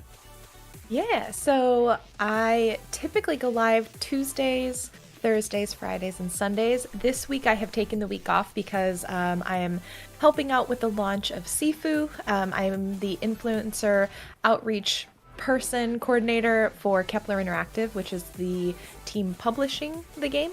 And so this week I'm focusing on work and trying not to overload myself. But I will be back on Tuesday, and I might be hopping into Inscription. I haven't quite decided yet what I'm going to be playing, but I have been really eager to try out Inscription because it was so many people's game of the year last year that I know I need to play it at some point. So probably doing that. Thursday we're playing Deltarune, which has been an absolute joy. Fridays are taste tests, where we dive into between usually 1 and 4 or 5 indie game demos, depending on just kind of how much time we spend. And I like to think of it as kicking off your weekend with a flight of indie games to sample and try and see if you enjoy them. And then Sundays we play Zelda Breath of the Wild. So if you enjoy more cozy, relaxed atmospheres, again, I call it Kimchika's Cafe because like a coffee shop, you can hang out, chat, or you can lurk and enjoy just in the atmosphere and the vibes. If you enjoy that kind of a mood, please come and check it out. One of the most joyous streams on all of the internet. I never have a bad time spending time in Kimchika's Cafe. Check it out. You can also follow Jenny on Instagram, TikTok, and many other social media channels, all of which are available to link through at twitch.tv/Kimchika. Thank you for being here. I did watch Wallstormer play some Sifu yesterday, so if you want to check out the VOD, you can twitch.tv/Intelligame. And then, of course, many of the folks in our chat are streaming, including one of our Final Hour crew ambassadors. So it is time. Hello to the Final Hour crew. Welcome into the FHC. A warm welcome for our Final Hour crew ambassador. Hey, it's Brendan_TTV. Brendan should be streaming later today, roughly 4:30 p.m. Pacific time, so you can find Brendan on Twitch as well. Superphonic just had a stream last Saturday. It was excellent. A lot of music to start things off. And then had a bro down with one of his best friends and won at the final buzzer, the final mini game of Mario Party. It was absolutely classic and down to the wire. Also, greetings to Chris M.E., ambassador of the Final Hour crew and Mayor of the Internet, who will be streaming on Saturday. The best show on the internet is that of Clip M.E., where the best clips of the fortnight, the last 2 weeks, I believe, is what a fortnight is. I think. Maybe. Don't know. I think that's what the case is. Anyway, the best clips of the last 2 weeks available to watch. Clip ME, 10 a.m. Pacific time on Saturday. Quiet AM Gaming has been here. We've seen Lady K. RHS Jack has been hanging out with us. We've talked about donuts. We've talked about coffee. We've talked about all sorts of obscure types of brownies. Lady K has been with us through the course of the morning. Look, it's Mike O, with whom we will check in at this hour later on in this particular hour, and many, many others who have hung out with us. I even was able to say a word that Lady K threw at me correctly that I was terrified of, so I'm pretty proud of myself for having a clean mispronunciation counter show so far. Yeah, you're doing great. I'm only up to 140 for the lifetime of the show, and we have certainly counted every single mispronunciation of mine. It's amazing. All of them. Every single one. All of them. We've also seen you debut in Rocket League, so go ahead and queue us up and we'll play another one, and then we'll have a community game coming up in just a bit. So 2 games into your Rocket League career, is it everything you had hoped it would be? You know, it is honestly more than what I had hoped it would be. To be very honest, my expectations were quite low. But I'm having a lot of fun playing it. It's the amount of chaos and ability required to just like participate is just what I need in terms of like, as long as I'm just hitting the gas pedal, you know, as long as I'm going, I feel like I'm doing something and it feels good. So yeah, I'm really enjoying it. So coming soon to Kimchika's Cafe. It's going to scrap everything that Jenny just said and just go play Rocket League 24/7. So. Yep. What a pivot. What a pivot indeed. Oh, nice try to save that by our teammate. That was that was a really good attempt. It's been a fun show today. Our topic of the day for those joining us with the Final Hour crew is National Cream Cheese Brownie Day. And we even took you through a top 10 list of brownie recipes. I still think I maintain that the best type of brownie is just a straight up chocolate cake-like brownie. I agree. And if you have the choice, pick a corner piece. I think that's probably the best type of brownie is just keep it simple and stay on the edge pieces. So true, and I'm so disappointed in myself for going 2 hours and 20 minutes into a show and not referencing corner pieces. Those things are coveted. Yeah, it is truly the best part of the brownie. But yeah, and that's why again I'm like I need to get the cool like maize. I don't know what they're called. Gooter, fun, good job. Yeah, I need to get the maize brownie tin because that's how you optimize the amount of corner surface area there is. Oh, so I'm looking this up. Okay, a maze brownie pan. And the reason that you're saying that is because this thing looks like going back and forth in a maze. And what it does is, optimizes the amount of corner pieces. Look at this thing. Well, I guess I'm in a very small one. Super I'll show you. cool. Huh. Whoever thought of that deserves a How promotion. did I go underneath the ball? Like, I want to find, this is the Baker's Edge nonstick edge brownie pan that I'm looking at from Amazon. Whoever, I need to donate to their cause, because that was a genius idea. It's so brilliant. Oh, no, I don't want to be in the goal. I have no chance of saving the ball. It's like we need a side door for our own net so Jenny can get out and get back to the right direction. I'm trapped in this box. Our head of research and development and well-known Scrapple enthusiast, Kalaf, says, I actually have one. Works great and is also very good for lasagna. Oh my gosh, I didn't even think about the lasagna potential. Oh, what an underrated... See, this is a dish that we all need to like take our kitchens to the next level. I'm very excited about this because I may order once a day. Yellow balls that we're collecting? Is this health? Those are boost. So in the bottom right corner of your screen, you will see a number. If you go over the orbs, they give you 100% boost, and that is on my PlayStation controller, the letter O. Okay. So if you hold O, you will go faster. And then the little circular ones that do not have the orb, those are just like little 9 or 10 numbers. So. Okay. That's how everyone else was going fast.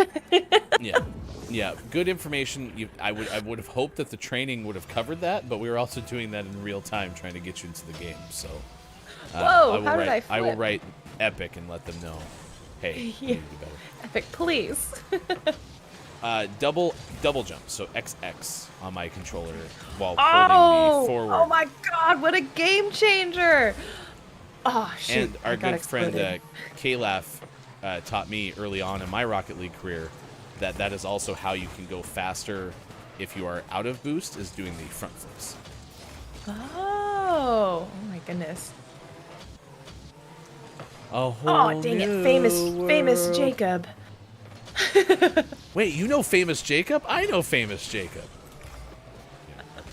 Famous Jacob just stopped us from scoring. Oh, get in there! Get in there! Come on! It happens!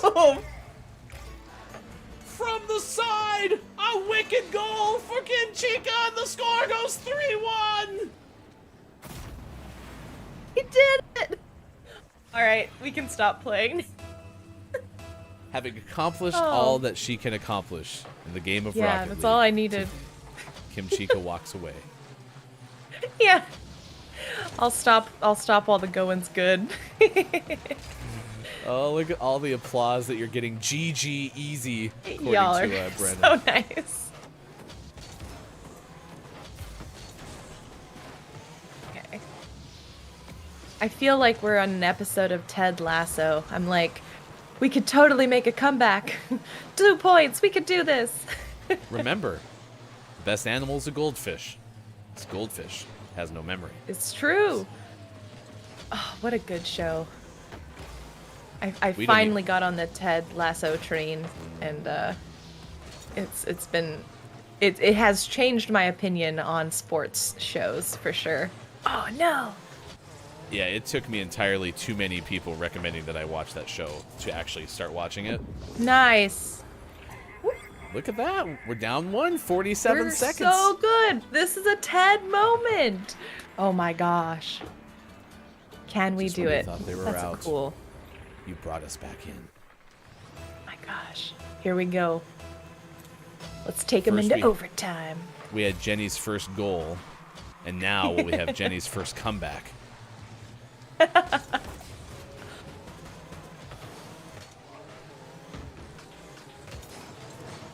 Rocket League time. Dun, dun, Sorry, dun, Tony. Dun, dun, dun.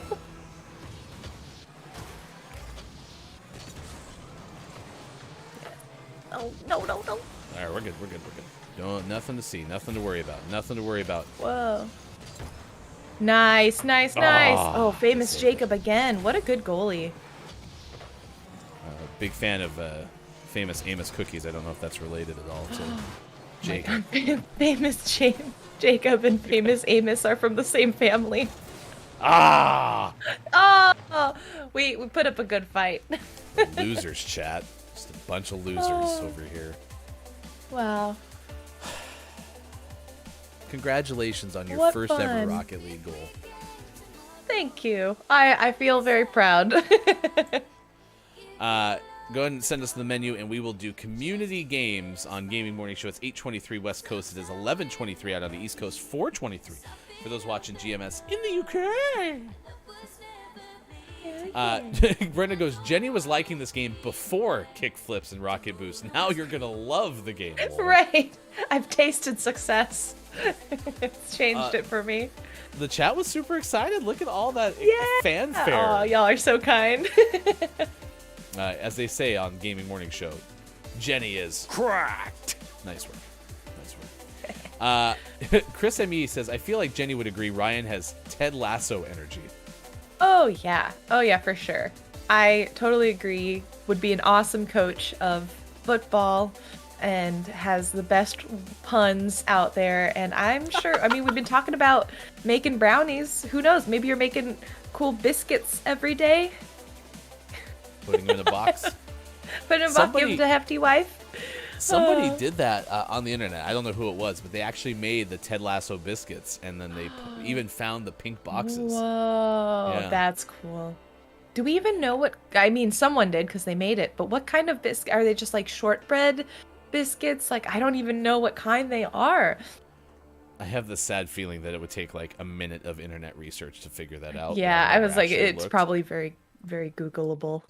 Yeah. It's because I had the same exact thought. I'm like, I wonder what kind those are. If only I just clicked the Google machine. So, yeah. Brendan goes, Ted Lasso's soccer scenes are about as believable as Rocket League soccer. Maybe that's why I like it, lol. Also added, I was literally about to type, he's jealous of his brother Amos. So we're all on the same page today. This has been a very cohesive show. We're one cohesive unit today. Clinically acclaimed. Proud of us. Top of the Moron, and welcome in for the final hour crew. Keith Anthony is here this morning. Hello, FHC. We are a morning radio show that plays games, and today our guest host is Kim Chica, host of Kim Chica's Cafe on Twitch. You can find out more about Jenny by going to that link right there. Superphonic says, no, not Superphonic. It was Chris said they apparently taste awful and dry, these biscuits from Ted Lasso. That's too bad. Chris said the actress who plays the owner says so. So it makes me wonder though, maybe their TV prop tastes bad, as opposed to like if you actually made them, they'd be good. Right. Yeah, I feel like, because I like shortbread, so I feel like if it's a shortbread biscuit, yeah, probably could find a way to make them taste good. Usually it's a just add more butter or vanilla kind of situation. Yeah. And listen, I'm not good at baking, so I will take anyone's word for it. Furthermore, I would just rather you make it, and I'll come and taste test it. And Yeah, tell you if it's exactly. good. Not picky. All right, it's 8:26, so this is what we do in this time slot. It's community games. If you were with us on Tuesday's show, we had our medium strength record for Don't Let the Person Floating from the Balloons Fall in the Monster's Mouth end. If you would like to see what our records are, Bob. To see the record for the most balloons banked in Don't Let the Person Floating from the Balloons Fall in the Monster's Mouth, remember to type the easy-to-remember acronym DLTPFFTBFITMMREC. Easy to remember acronym. Easy. So that was medium strength. We originally started playing this game on hard strength, and now we're going to try it again on hard strength. You get to be part of the, I guess, inaugural return. Can you have an inaugural return? Those Wow. things Yeah. Today is the day. We are going to put this up on the screen, and you can start guessing letters. Hosts have to wait a minute, so this is the hardest part. We have to let chat have the first go at this. And All right. it's time for the clinically acclaimed game, Don't Let the Person Floating from the Balloons Fall into the Monster's Mouth. And we start that now on Gaming Morning Show. Look at this. Just walking through the woods, minding their own business, and all of a sudden the monster jumps out.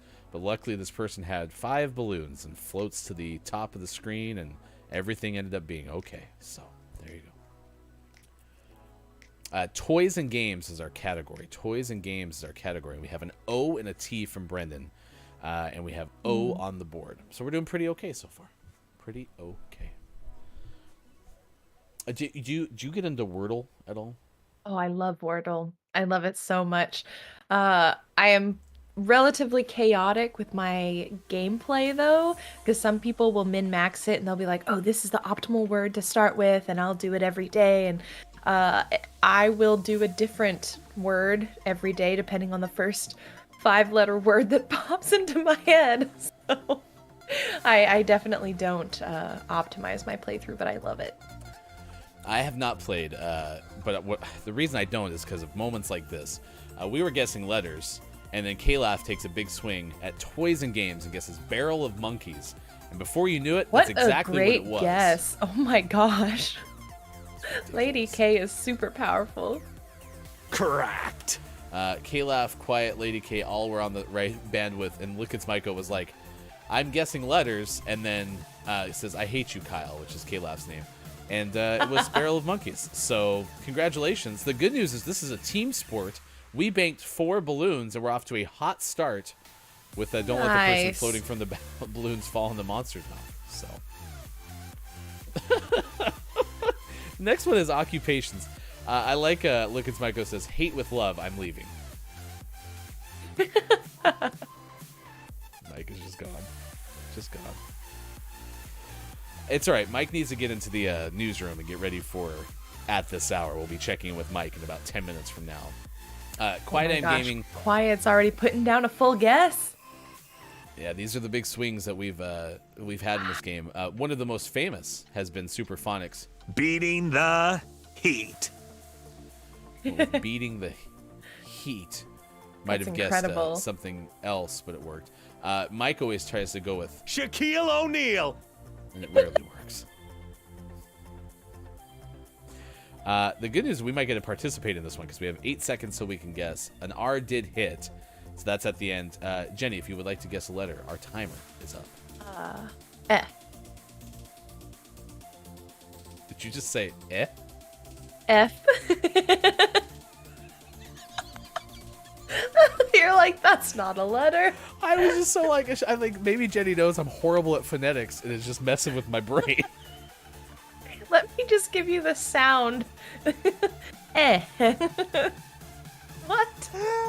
The good news is your F hit. In fact, it is the very first letter in our puzzle Yay. today. So, F. We have to go Wheel of Fortune rules. F. Yeah. Oh my gosh. Oh, that was Ooh. hilarious. Wait. Can I guess the I guess the you may. occupation? Financial advisor? A big swing from our guest host, Kim Chica. Financial Fingers crossed. advisor is correct. You Heck are yeah. correct. Correct. Correct. Nice work. Look at that. 3 more balloons. We have a total of 7. Kalaf, quiet. Watch out for Kim Chica. You might have some competition for big swing, don't let the person floating from the balloons fall in the monster's mouth person. It's the official title. The official title. Nice work. Wow, financial advisor. That's what Quiet had the same guess that I had in my head. I was like, it has to be a 5-letter word instead of 4-letter words, so All right. Gru see what is happens. the one that fits. To be honest, I thought Quiet was mad at me for crowning you the champion of Don't Let the Person Floating from the Balloons, so I thought I was being attacked. Clearly, No, I was it's a misreading that. phrase. It is. And that's the category. Phrases. Yep. Oh, good. Quiet said it works both ways, so that's fantastic. I bet Hefty can't even roll his F's either. So, Wow. yes. Low blow. There we go. 4 seconds. Do you have a guess? Oh gosh. I'm impressed we don't have any letters yet on the board. Let's do O. Okay, so that last one is not you because the O did not hit. We did get the R and the Okay. A from KJ. And this is our last one, by the way, so we could finish with double-digit balloons. Okay. GREA. I'm going to go great. Oh, yeah. G doesn't work? G did hit, but is not where we would have thought. Oh, whoa. Whoa. It's not dog, because we already tried O. Yeah. Phrases. This is interesting. Phrases. F. F. As in fish. That did not hit. Dream Big is from No. Superphonic. Oh. Huh? Superphonic is Cracked. So good. Heck yes. Wow. well, we only hit 9, so we only got single digits for this first edition of Hard Strength. Don't let the person floating from the balloons fall in the monster's mouth. So that means that our next endeavor into the world of hard mode, I believe, is 129 is the all-time record. So we'll only need 120 more, and we'll tie. So. Dang.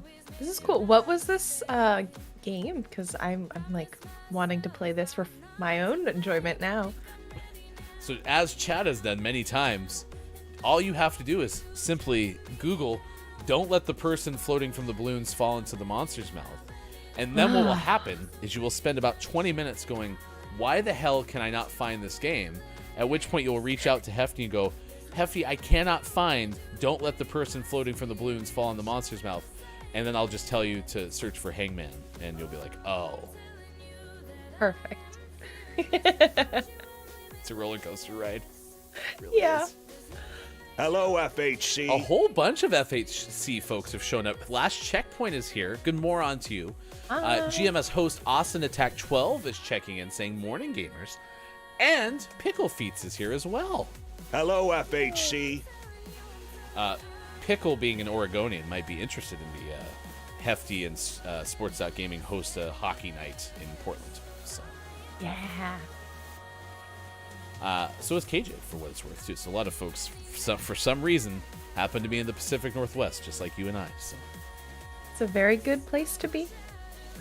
it is my favorite place on the planet. So yes, I agree with you there. It's wonderful. And it's also apparently unseasonably warm because it's like springtime and we're in the middle of February. So I don't know what's going on. Yeah. It's very bizarre. I know. I'm not hoping for any sort of snowstorm or ice storm, but it's very weird because normally around this time of year, this is when we get that. And so I'm just sort of ready for that to happen. But we have had sunshine and beautiful weather. So It's not bad at all. It's not bad at all. I'm going to invite you to a party because I got disconnected from yours. We'll play maybe 2 more Rocket League games, probably just 1 more.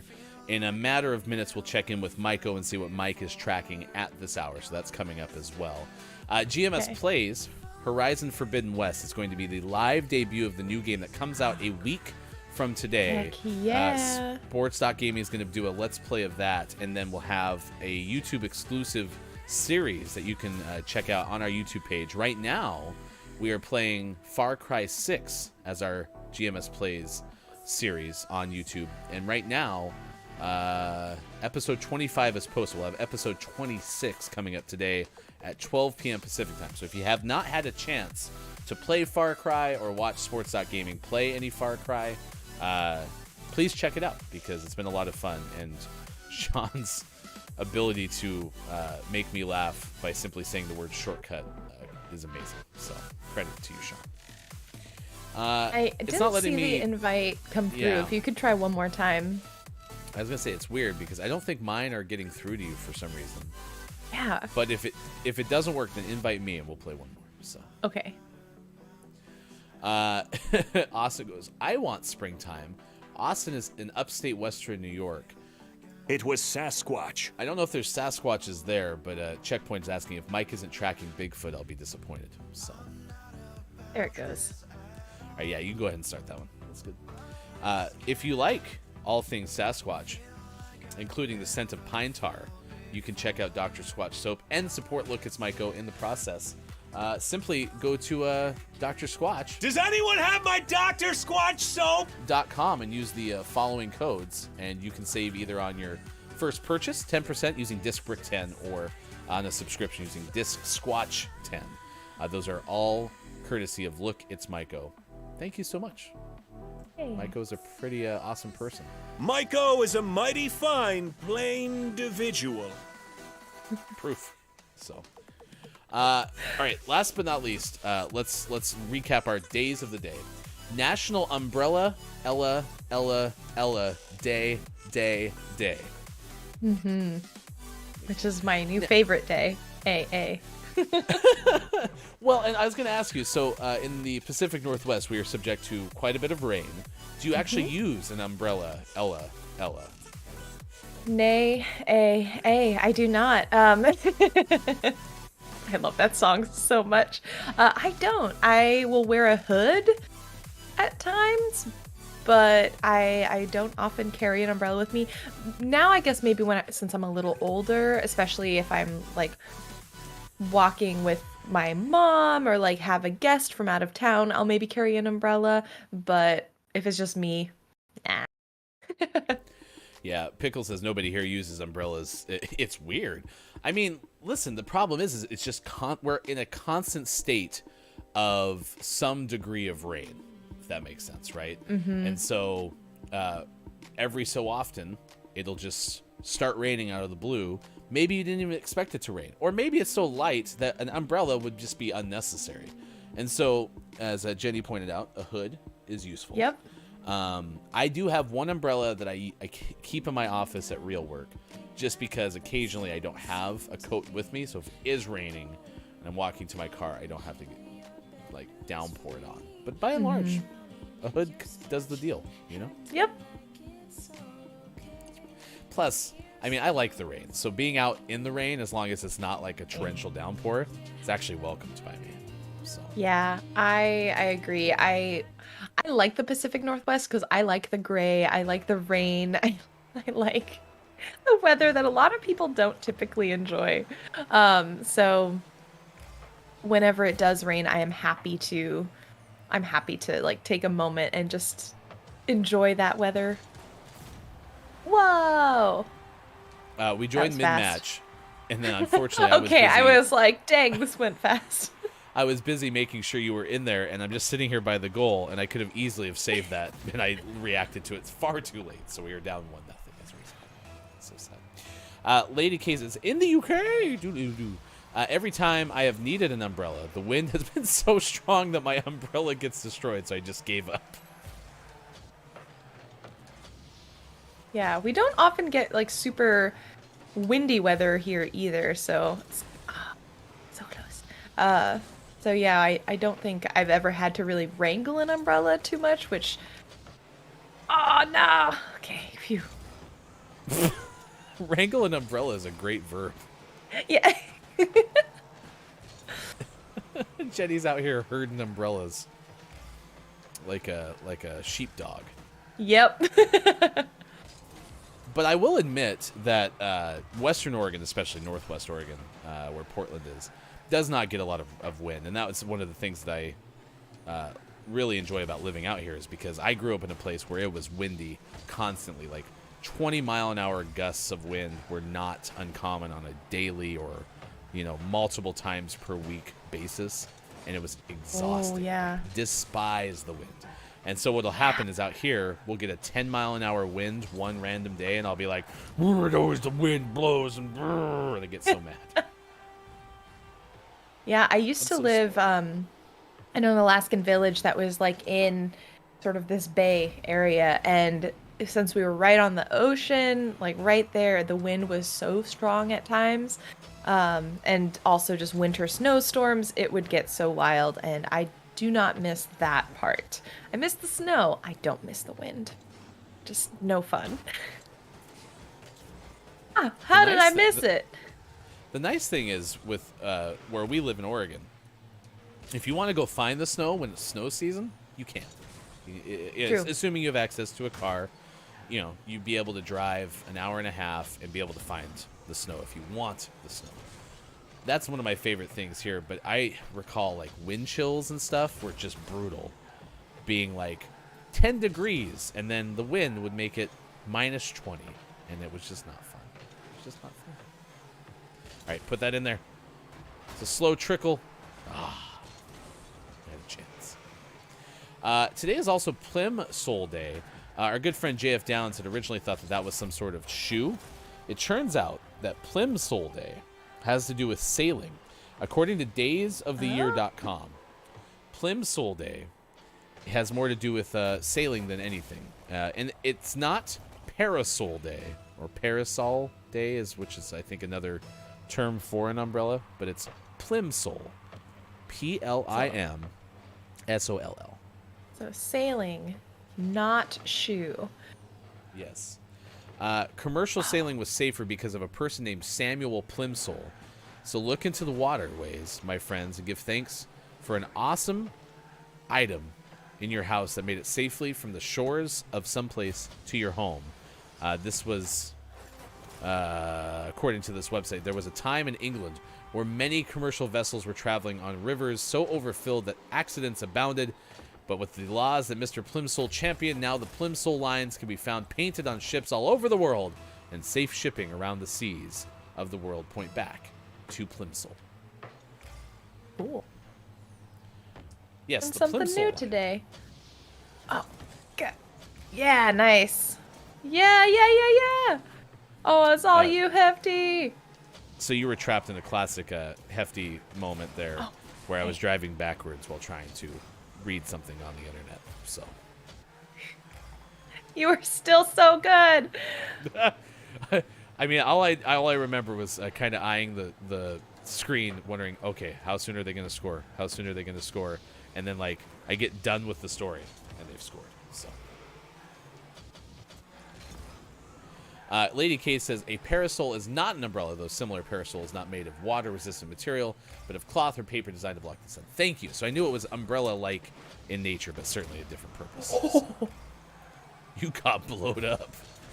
Did. It's like anything to protect our goal. Avoid them getting the For ball. the team. For the blue team. All right. There's a good chance this will be centered. Oh, I missed. Oh, no. Oh, But that God. is centered. No. Am I in the goal? The ball goes in the goal, Jenny. The ball goes I know. in the goal. I told you sports were not my forte. I did it. actually- I'm in the goal. Apparently, Brendan learned something today, so that the Plimsoll thing was not unnecessary knowledge. So Oh, that was a good assist and goal from their side. we're getting crushed. Wow. okay. Yeah, this is this is a pretty rough game. Quality of gameplay is not guaranteed. Yeah.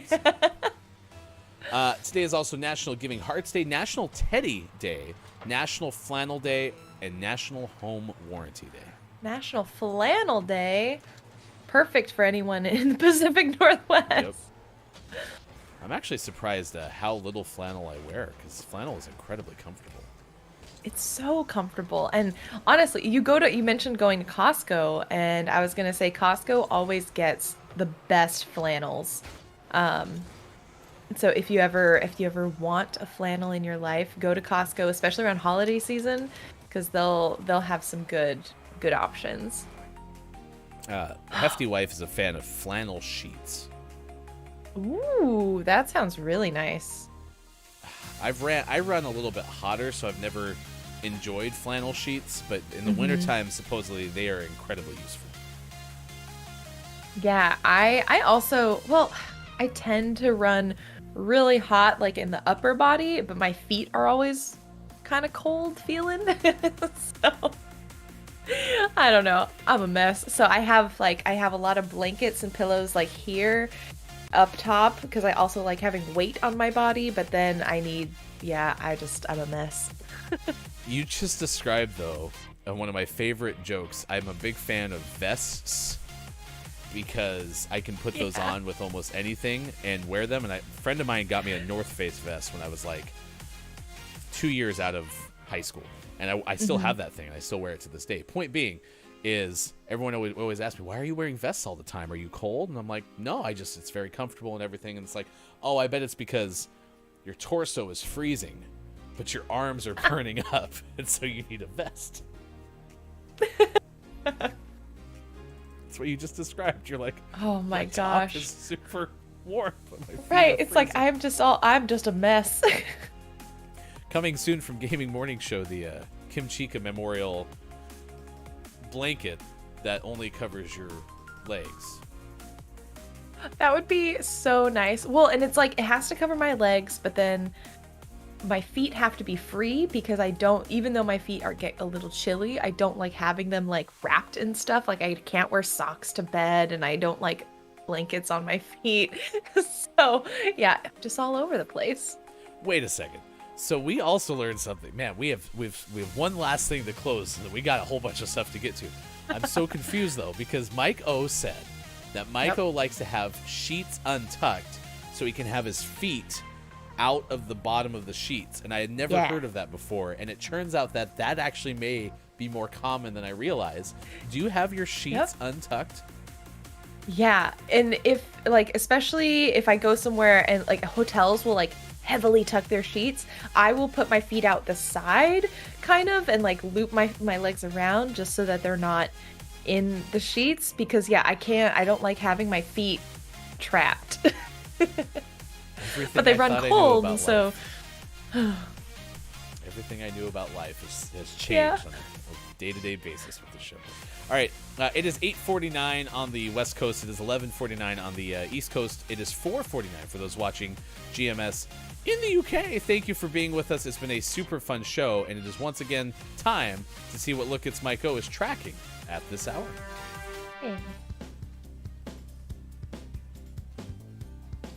You're listening to NPR, whether you like it or not, is what drivers of certain vehicles in Seattle and other parts of Western Washington are shouting at their car radios this week. This comes to us from Kurt Schlosser from GeekWire, and he says they're yelling this not because of a particular song or news item that's being broadcast, but because an apparent technical glitch has caused the radios to be stuck on the public radio station KUOW. The impacted drivers appear to be all owners of Mazda vehicles from between 2014 and 2017. In some cases, the in-car infotainment systems have stopped working altogether, derailing the ability to listen to the radio at all or use Bluetooth phone connections, GPS, the rear camera, and more. According to Mazda drivers who spoke with GeekWire and others in a Reddit thread discussing the dilemma, everyone who has had an issue was listening to KUOW 94.9 in recent weeks when the car system went haywire. KUOW sounded unsure of a possible cause. At least one dealership service department blamed 5G. Mazda told GeekWire in an official statement that it identified the problem and a fix is planned. A representative for Mazda North American Operations issued a statement to GeekWire on Monday night that mentioned nothing about 5G, the switch from 3G cellular networks, and how any of it might be connected to connected cars. So make sure you get your vaccine shot. Otherwise, you might be stuck on NPR. Ryan, Jenny, enjoy the rest of your Thursday, and we'll see you tomorrow. Oh, Mike, we do love some NPR, or at least I do. I do too. I have grown very fond of NPR, podcasts, radio, especially just in the last couple years. Love it. KUOW-FM, National Public Radio member station in Seattle, Washington, is the larger of the 3 full-fledged NPR member stations in the Seattle-Tacoma area. So, Nice. Smart marketing on their part to, just basically make every radio in the greater Seattle area glitch onto their station. Very smart. Very smart. contrived, but smart. Right. It is time for the Gaming Morning Show Morning Gaming Renews, and then we're going to ask you for our takeaways that were pretty okay. What is something you learned from today's show? We'll also have clip of the day as well. The one story from the news that I shared with you, which was PlayStation Plus paywall has been dropped for PlayStation 5 and PlayStation 4 online games this weekend, according to Liam Croft of Push Square. So if you want to access those things but aren't currently paying for them, you are able to do so over the course of the weekend. I think it starts on the 12th. So that's the one story I shared with you. Here's Jenny with the other two. Yeah, so the other big story on the Nintendo side of things is there was a Direct yesterday. Lots of big announcements. Some of the highlights include Xenoblade 3, Mario Kart getting a DLC with 48 tracks coming, Earthbound. Lots of things are coming to Nintendo Switch, so do check that out. We got the article via Polygon, and there was also an article also via Polygon by Nicole, who discussed some of the indie games that you could look forward to as well. So while we've got things like Kirby on the way, don't forget that there are some really, really wonderful indie games that you can enjoy that dive into some wonderful stories and unique mechanics that you may enjoy. So keep you excited in between some of those AAA launches like Chrono Cross Remaster and Kirby and all of that good stuff. Is Chrono Cross any way related to Chrono Trigger?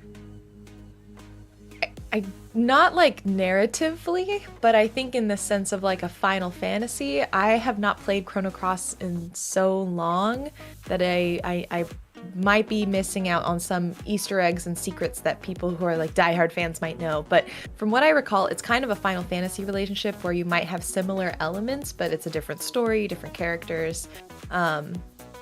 Yeah, I don't think it was anything intentionally like sequeled out.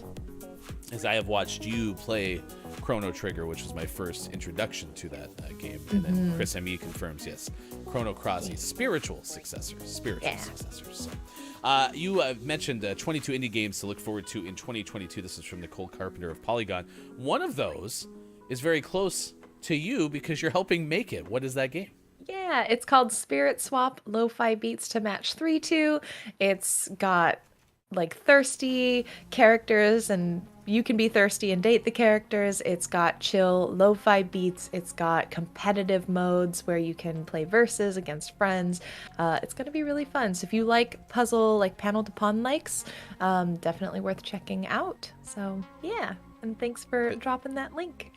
Yeah, please wishlist because one person, Kim Chica, informed us all that wish listing does a lot of good, especially for indie developers. So please do that on Steam and support Kim Chica and the team at Spirit Swap.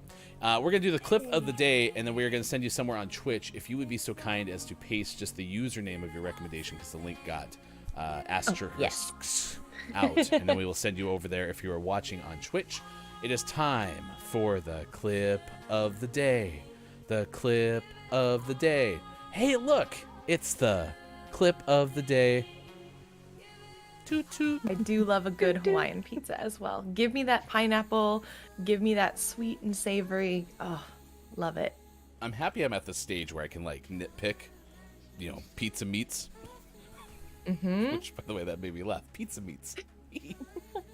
But you have pepperoni, which I agree with you. But especially when you get like the curly pepperonis, right? That kind of like boat up.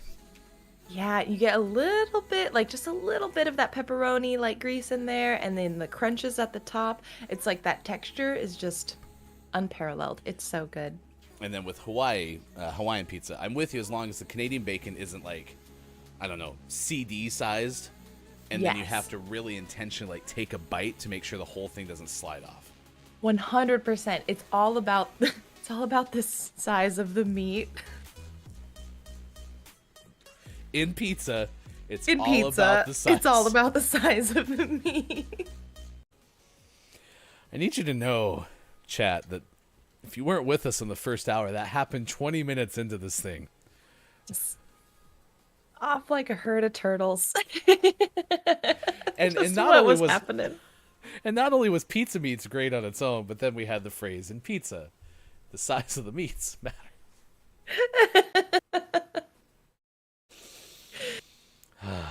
Well, I think the good news is, in addition to some of the things that we already have for our soon-to-be-revealed food cart studio yard thing that GMS is going to host, that includes Cup steaks, banana split in a bucket, and Scrapple and Snapple. we will have pizza meats available to you. So And what is it that you said earlier? It was like steaks and shrimps or something.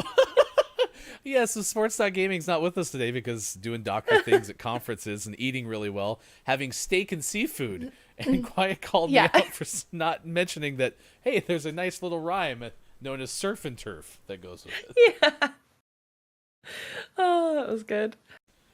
What a fun day. What a fun day. What are your takeaways, chat, that were pretty okay? Something that you learned from today's show that we can remember for the course of the rest of the day.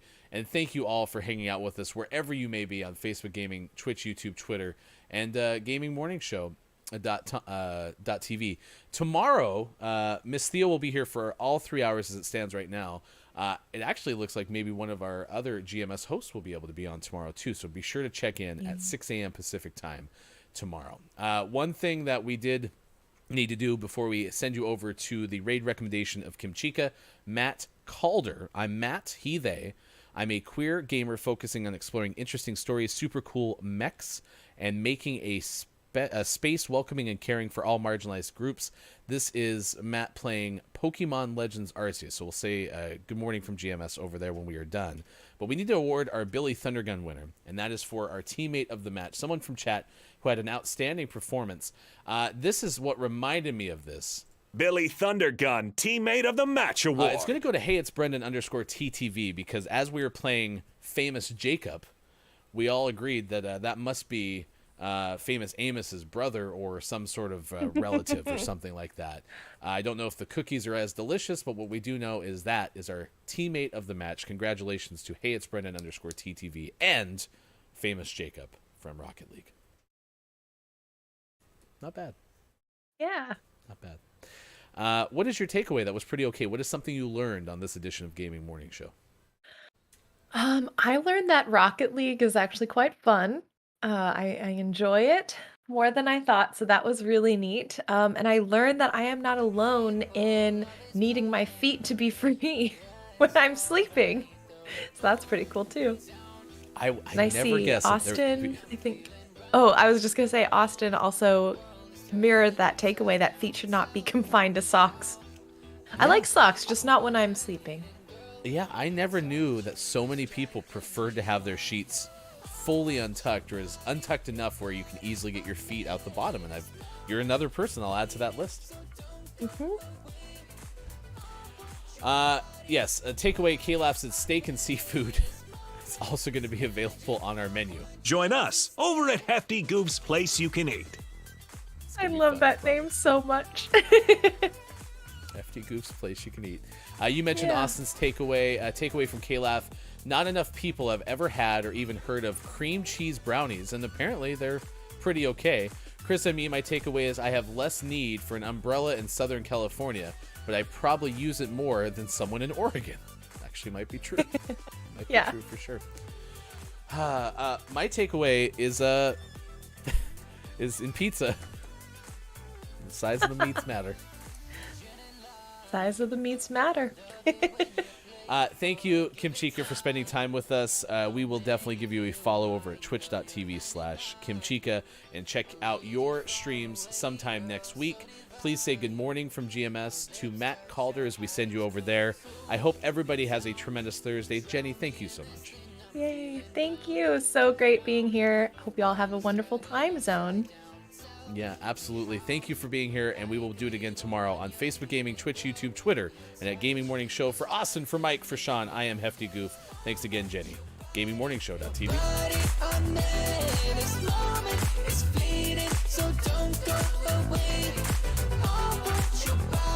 Your body on this moment.